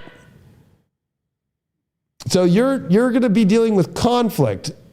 Don't be like Ashton Kutcher and get in a fight with your ex right now, Mila Kunis, because she's leaving you because you're on all this fucking Diddy shit, and punch her, because then you're really going to jail. You know what I mean? Earlier. My warning to any Aquarian out there is, listen, I used Ashton Kutcher as a good example because, you know, that guy has weird skeletons in his closet. And that's what Pluto and Capricorn in the 12th is. You have skeletons in your closet. It's about and I know Aquarians who are very transparent about their skeletons in their closet, right? Their problems they've been through in their life. So people know that. Don't worry about this shit because you're very transparent. But a lot of Aquarians don't. They want to control how it is. And any controlling of like your closet, what's personal and what you try to hide or what's really going on, like anything, like this is massive exposure, especially Mars coming to oppose Pluto in your sign, and now Pluto's in here for 19 years. I mean, you have to be prepared for, even if you just built it recently or anything, Tower card, right? Like this is very challenging, right? Like it's going to challenge you because Pluto's entrance in and to stay fully is always like, what are we tearing down in order to find all the layers off to find who you are? And you can't duck out. You can't bail out. You can't just, you know, let me just kind of throw it away and reconnect to a new version and then turn it into something else. Like you can't innovate your way through it either.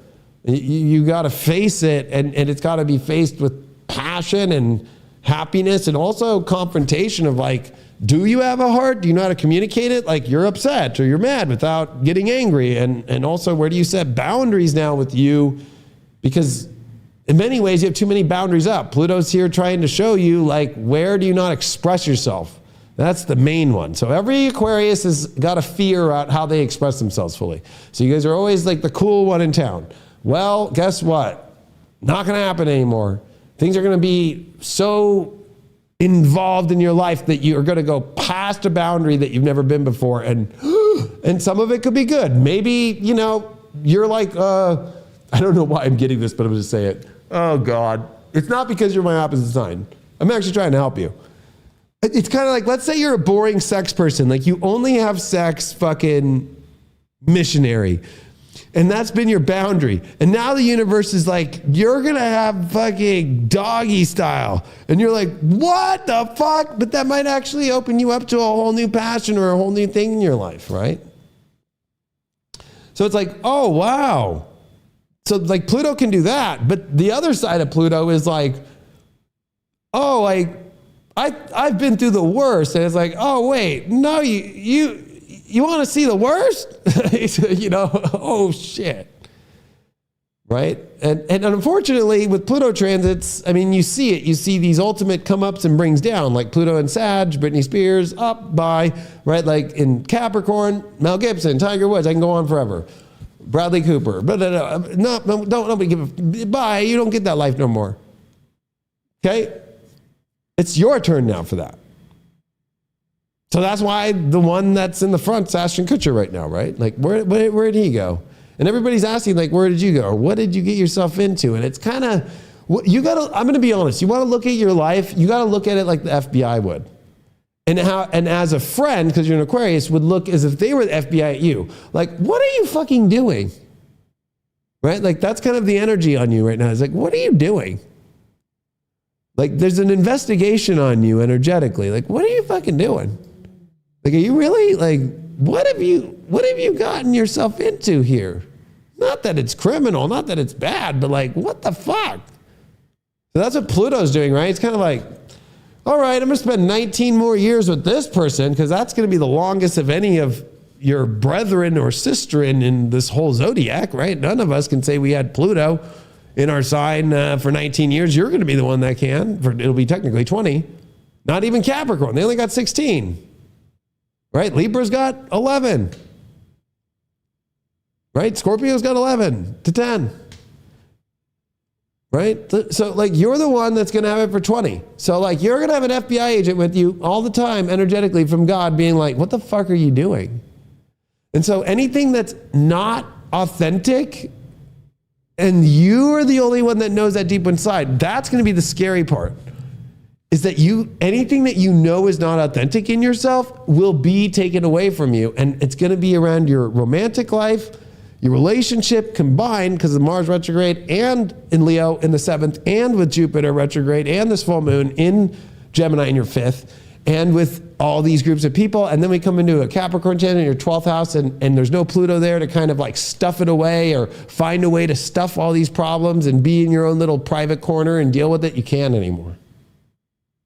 There's no more hole for you. There's not a, hey Aquarius, there's no more cave for you to go into and push it all down in the cave and come back out whenever you want. You know, and self-worth is going to come up in a major way. Like if you're not getting your spiritual energy that's deserved and you know it, well, God's going to show you why.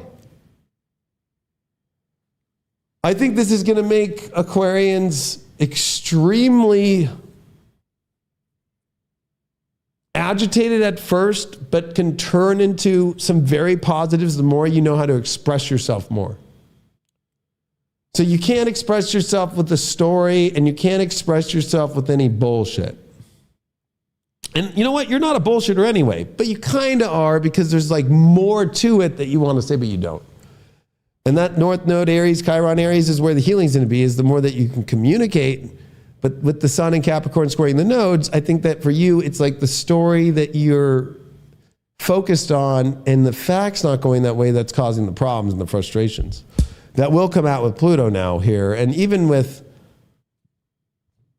like Jupiter in this fifth, like you need good drama in order to change the environment up here, as there is so much happening. And Venus in your sign has kind of set this like tone of like, hey, it's slowing down, by the way, and opposing Mars. So it's already right now, as I'm talking to you, setting up. I did this kind of weird, but I'm doing my Mars retrograde special, and I am even doing this kind of intentionally, subconsciously, because this is a rare Venus opposite Mars retrograde, right? That's when you see those Venus opposite Mars. And it's like, this is fucking, for you, crazy town moment. Like, this is where in this 2 weeks, the inauthentic shit will pop up, and you're coming into a new year literally with no guarantees.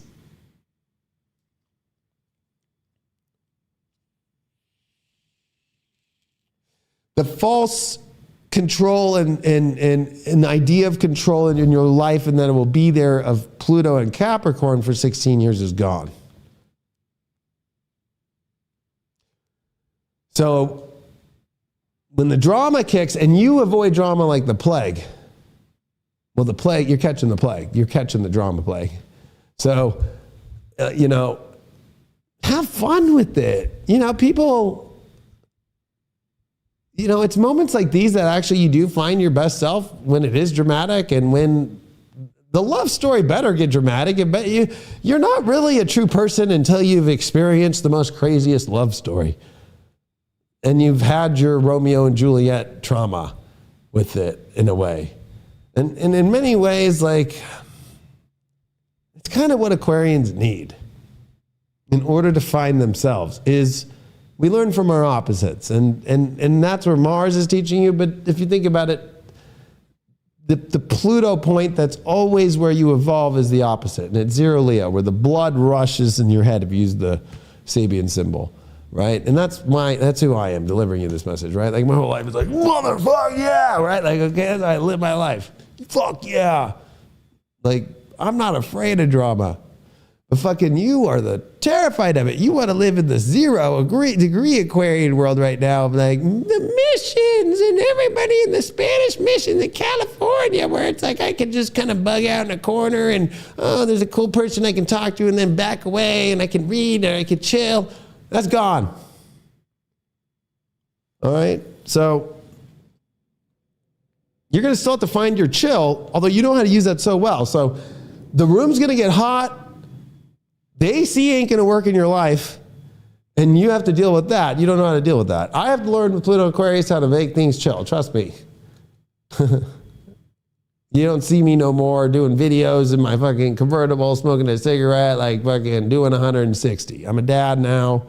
Like, I'm changing my life constantly. Like, I'm toning down things, right? So And that's not me still not having a great, happy life. I'm actually having the happiest life ever because I'm a dad. So it's like, if a Leo can tone it down, an Aquarius can heat it up. And if there is no drama, that means you are, let's just say God's FBI, Pluto, is gonna strike when you least expect it, because that's what Aquarius is about, when you least expect it.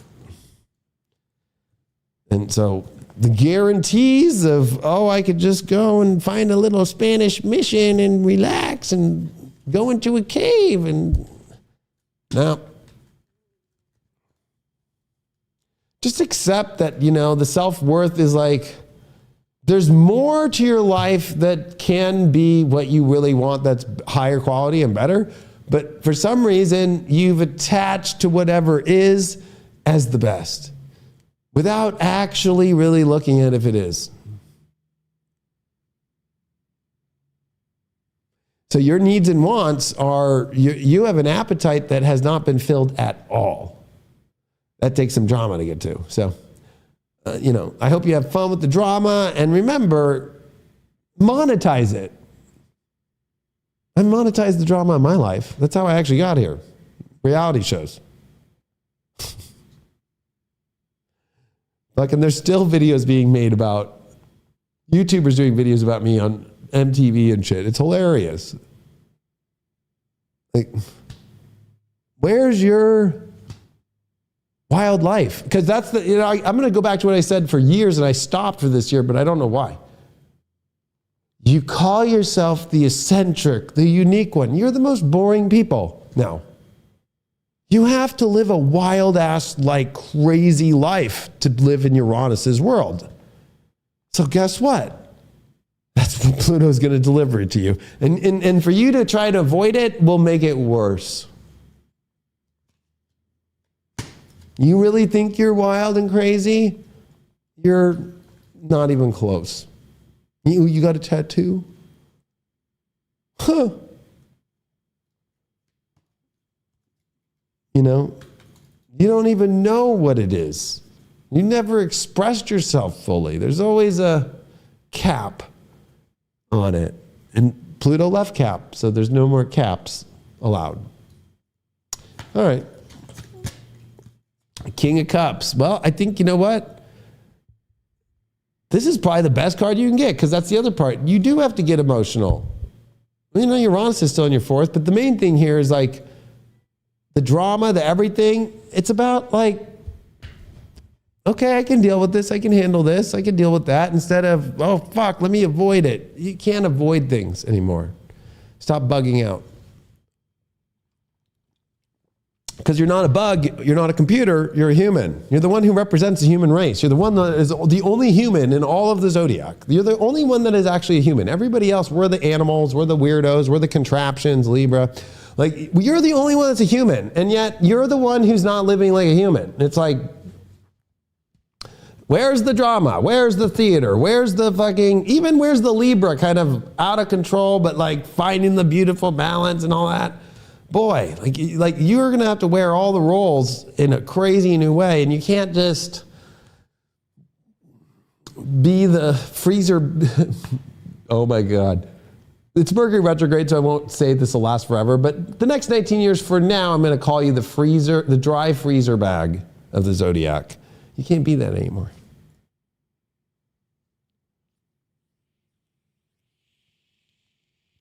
Pisces ascendant. Last one. Well, Pisces, there's a lot of mutable, right? So there's a lot of pressure. Saturn just went direct weeks ago. Neptune's now direct in your sign.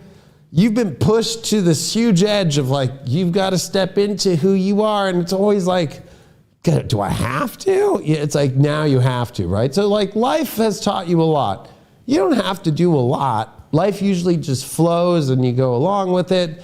This is where you're coming into resistance. And it's about how you meet with resistance, especially with the full moon in the fourth house with Jupiter there. There's so much that could be so much easier and more comfortable, but it's probably not the way that you want it to go. So it's like more like, well, this is where I'll feel like it'll be attainable or it feels worth it. This belief system in Sag with the sun and then Mercury retrograde. Like the universe is saying like, why are you taking the route that's harder? Like I know Saturn's hard, but now we're at the point where it's like, okay, now this resistance is met with you're growing and you're building who you are, you're identifying who you really are. And it's slow, but you know, it's like you're trying to almost find the easy way through opposed to, no, this is where the dosage from the doctor of God is exactly that. It's a tough situation. So the choice you have to make to go through it is going to be the thing that you least want to do. But the thing you most want to do, Pluto and Aquarius, is I'm out of here. Like you're the most, that's your subconscious, like extreme obsession now, and the understanding of knowing that you self-undo in the weirdest ways of any sign in the zodiac, right? And now it's an obsession to understand why.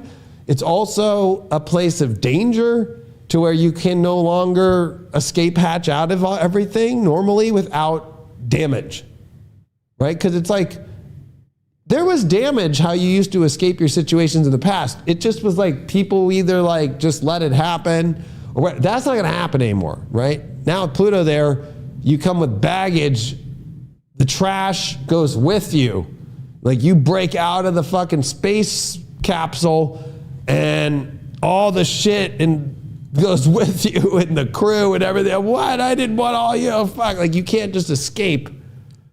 And so you're having to face things dead on that are challenging. And I think, you know, you have the ability and the responsibility is about not creating this belief on how it's got to be. You're being corrected emotionally by being like, hey, factually, you want to feel things a certain way that you believe, but you can't. You have to actually be like, okay, what actually is the fact that will make me feel better, that it won't make me feel better? I don't think it'll make me feel better, but the fact says it will, right? So it's like, and also that you have been the only sign that's going through all these hard things and have the comforts of Jupiter in the fourth house. Meaning that the universe has pillows. So anything you're going through is challenging, but you're not going to fall through the cracks. The only things that you will fall through the cracks with is not falling, but breaking out of and destroying and trying to not even go through the emergency hatch. That's like kind of Aquarian. Making your own emergency hatch in the weirdest of situations and trying to punch through and just leave and or disconnect. That's going to be damage you can't just. Saturn is accountability. You will be accountable for all the things that happen in those moments now. So you probably feel trapped as fuck in life. It feels overwhelming. And that's because it is overwhelming. Saturn's saying responsibility, and that is a very hard task. And Neptune is at the end of Pisces and it just went direct. This is a full moon square you. Right? This Mercury retrograde that's been in square to you. Like you are like having a breakthrough of finding how to like love this reality, because that's what's hard. Having Leo in the sixth house with Mars retrograde here.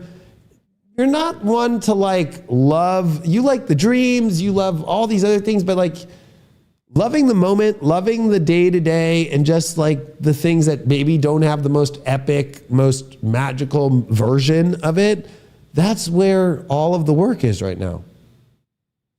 So it's like, you know, like you don't want to have to do that hard work. Nobody does when Saturn's in there, but especially at Pisces, especially with Mars retrograde now in the 6th and the opposition to Pluto in your 12th, is it's like, this is like God testing you.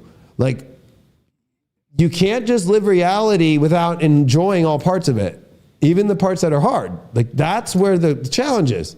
And the opposition to Pluto is, it's like God's kind of trying to nudge you. Are you going to try an escape pod in this one? Are you going to try and break your own emergency exit in this situation while you're on a plane? You know, like, no, like, or yes, right? Like, you know, like you can't run to that escape and I don't want to deal with things and let me just find a new thing. No, you're building, so you can't just leave the work site. You just can't leave the spiritual work that you're doing, right? So if you just look at this Jupiter square Saturn, right? Jupiter being in square to Saturn in your sign, it's saying, okay, I know it's hard, but at least open up the door to like, hey, you can live and experience the tough stuff, but you can put that aside and take as much rest as you need, self-care, and you're not going to fall through the cracks. But if you try to escape pod your life and blow everything up or self-implode or self-undo,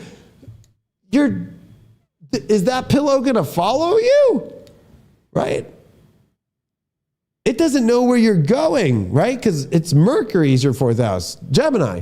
So the fact is, if when you do the unpredictable, I'm leaving, none of the comforts can follow you. So that's the other thing, is you're learning how to embed in a safe space. That's a scary part, is like this whole idea of staying in the same space that's safe, because you're always wanting to escape. And then the moments when you're in between life is where you felt the most comfortable. When you don't know the next job, you don't know the next relationship, you don't know the next thing. So that's what you're having to let go of. Because that's not a space. That's the space between spaces. And that is no longer a safe space.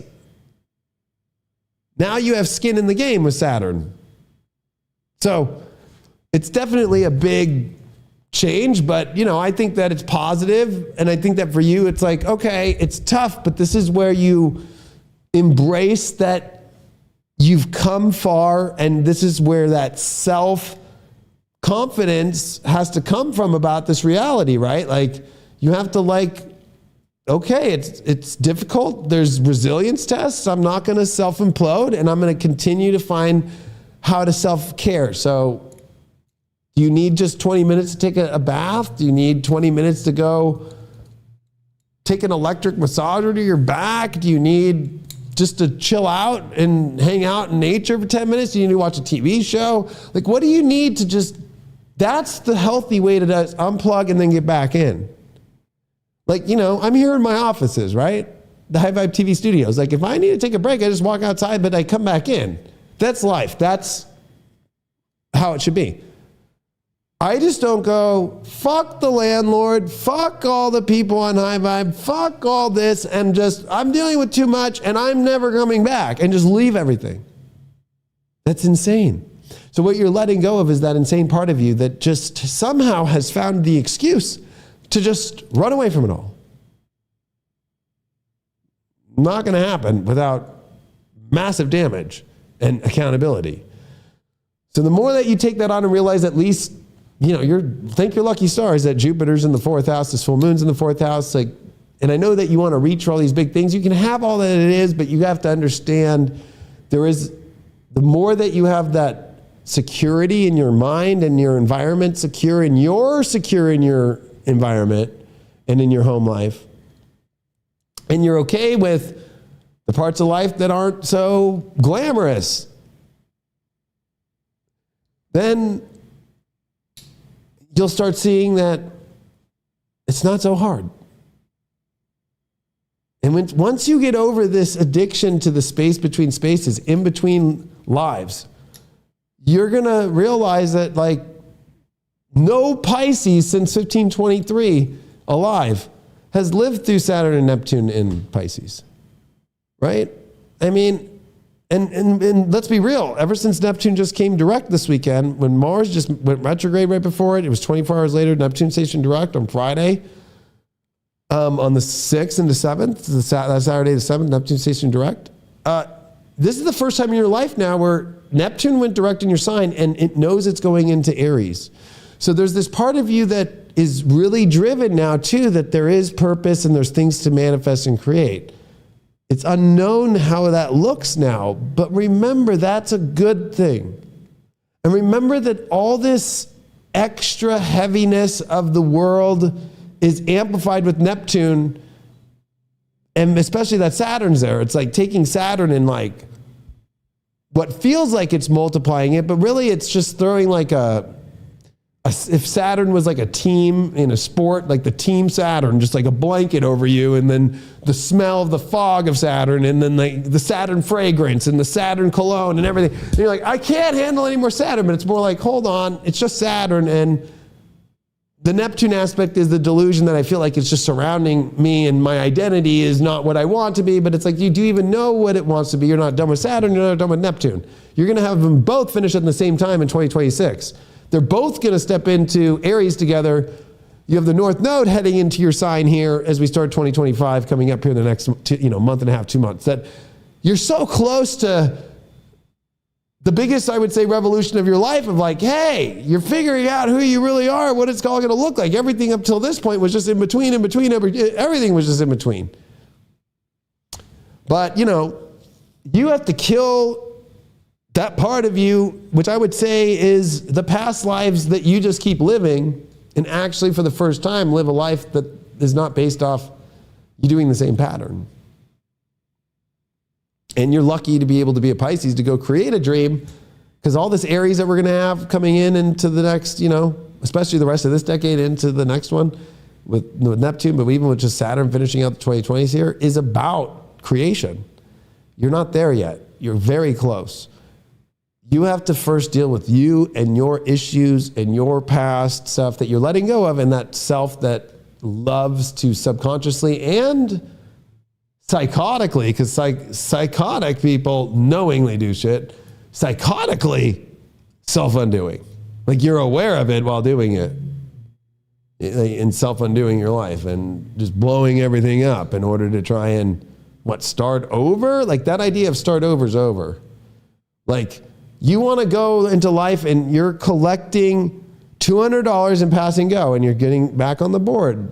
Start the next lap instead of trying to move your piece on the Monopoly board and go all the way over to Battleship and then go to chess, and then it's not going to work. Can't do that anymore. Like, you can't keep re-identifying yourself so much. Like, it's not going to help. You can in the sense of how you're creating from the self, but not the self itself. Like, it has to find its home. It has to find its location, its basement, in order for you to reach the tall things in life that you want to get to, which is what this full moon's about. It's what this Mercury retrograde's been about. Like, you need to find security in yourself. And if you're not feeling secure, it's definitely with this Mars in the 6th house, a lot of issues around like you not knowing how to enjoy basic life and not knowing how to love life, which that makes it harder. And that means that you don't love yourself, and it means that you don't like it because of a perfectionism thing with it being in the 6th house. But it's going to come back in the 5th and be like, yeah, you don't love yourself because you don't know how to take care of yourself by admiring yourself and loving yourself and caring for your own happiness. And it's not based off what's outside, but what's on inside and what you are.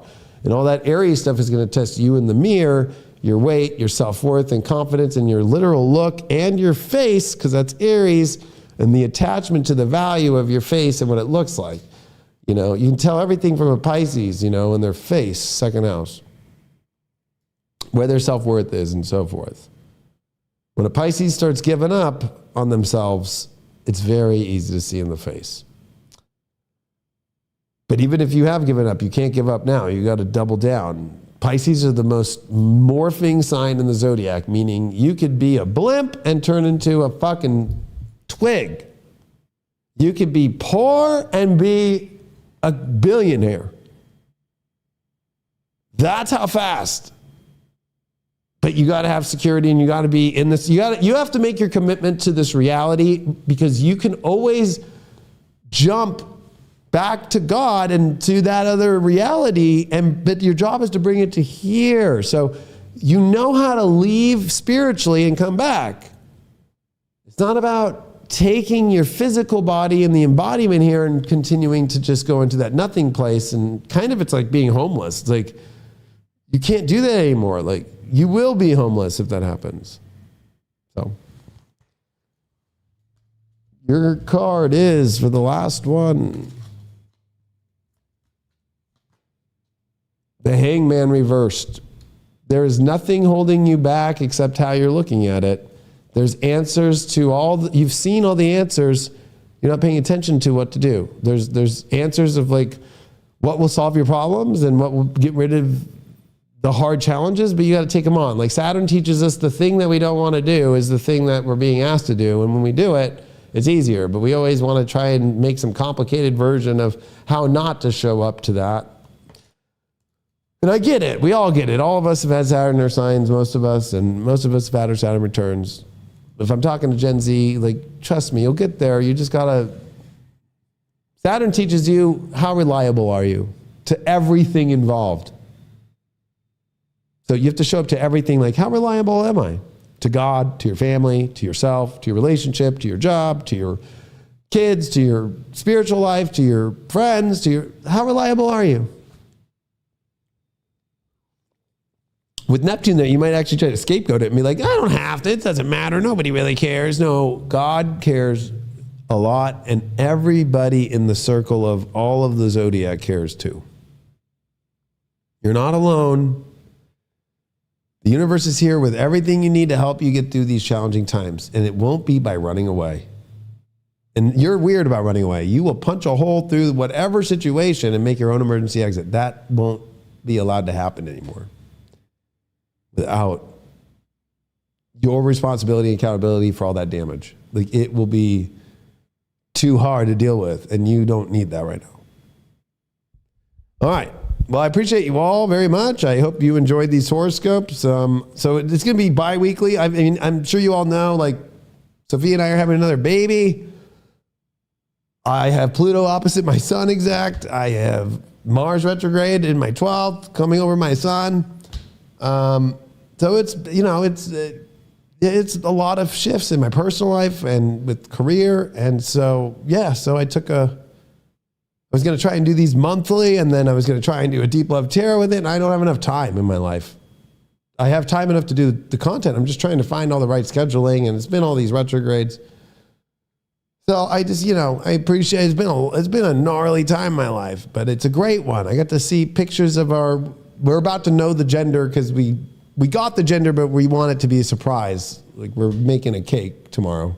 But I got to see pictures of our next child today and do the ultrasound with Sophia. And, you know, we're building a family and going through all these big changes. And then just life is wild, and the world and all these things. And so, and also trying to, I think this Mars retrograde's good for me. I mean, I've been doing this for 15 years. You know, when this Mars retrograde in Leo happened, I already had in the can me being a celebrity astrologer on True Beauty and knowing it the whole time, but the world not knowing it, nobody knowing it. And I remember being like on ABC, right? Like, it was like, but now it's like, I'm not that guy anymore. It's a new astrologer, a new me, a new version of me. Like, I'm refiguring out who I am. So that's where I'm at in my life. I mean, you know, I'm pretty, like I said in one horoscope to somebody, I'm like, do you see me just driving around and fucking with cigarettes out and just going out in like convertibles and shit? Like, that shit, I'm trying to get rid of all that shit right now. I haven't even been in them. I'm a dad.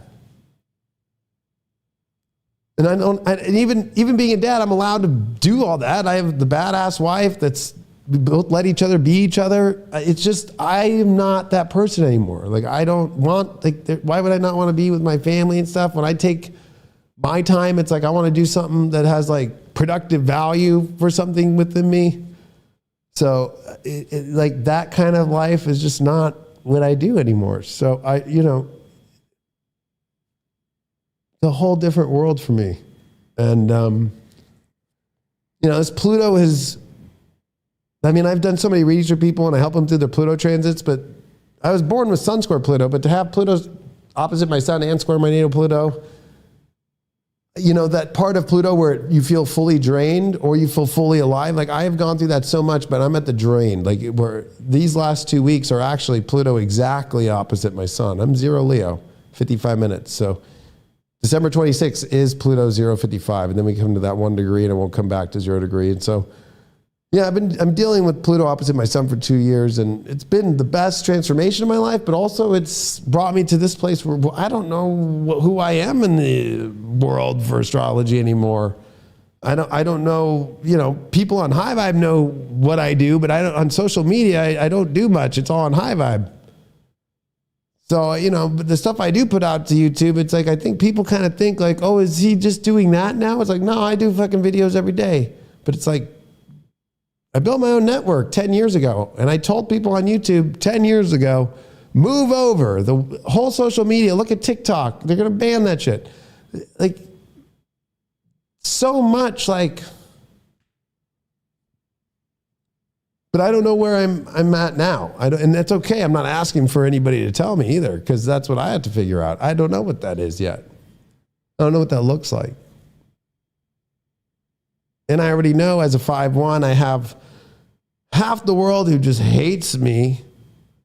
So it's like, okay, that's fine. Like, triggered over some shit over the last 4 years. And you know what? I'm responsible for everything. I take full responsibility. Like, I say what I mean and I feel, and I will challenge situations and people. And especially I challenge people even in these horoscopes or even my mundane and my predictions to think for themselves. Like, I challenge you to, challenge what I'm saying, and you make your own choice. So that comes with the territory.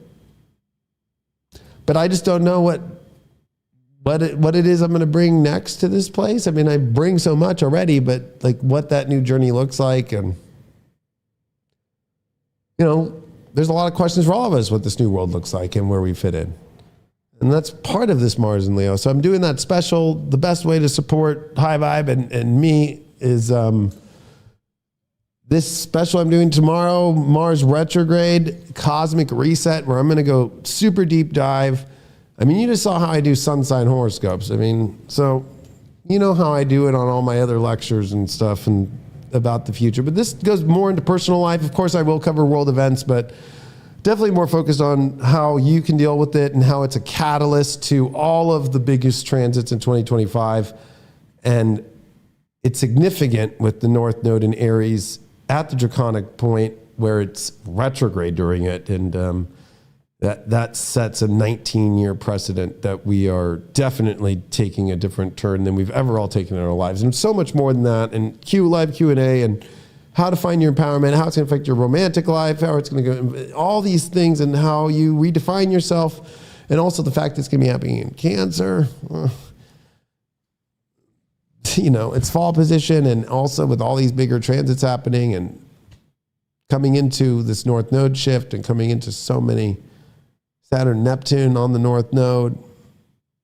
It's going to be wild. So I appreciate you all. Thanks so much. If you're on High Vibe, I love you all. And if you're on, I just did this one on YouTube and High Vibe, but if you're on YouTube, I appreciate you all. And, I've been having fun doing like interviews in social media, like, talking to other astrologers. I'm looking to do that. So if you're any astrologers out there want to do some interviews, I'm down to have you here. I'm down to film them. I'm down to do whatever. Or if you're down to have me talk, I'm down. I'm just looking to talk some astrology with people out there about things and looking to build bridges. I've always been that way, but I'm just looking to build bridges, So anybody want to collab?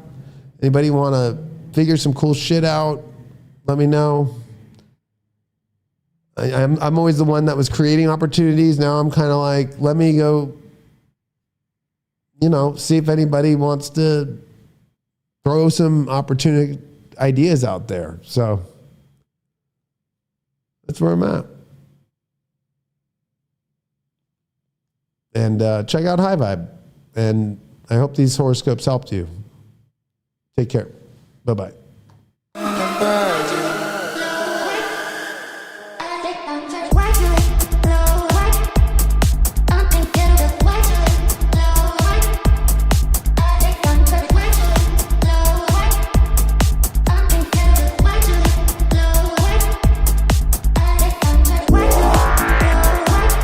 Are you ready to experience the most transformative cosmic event of 2025?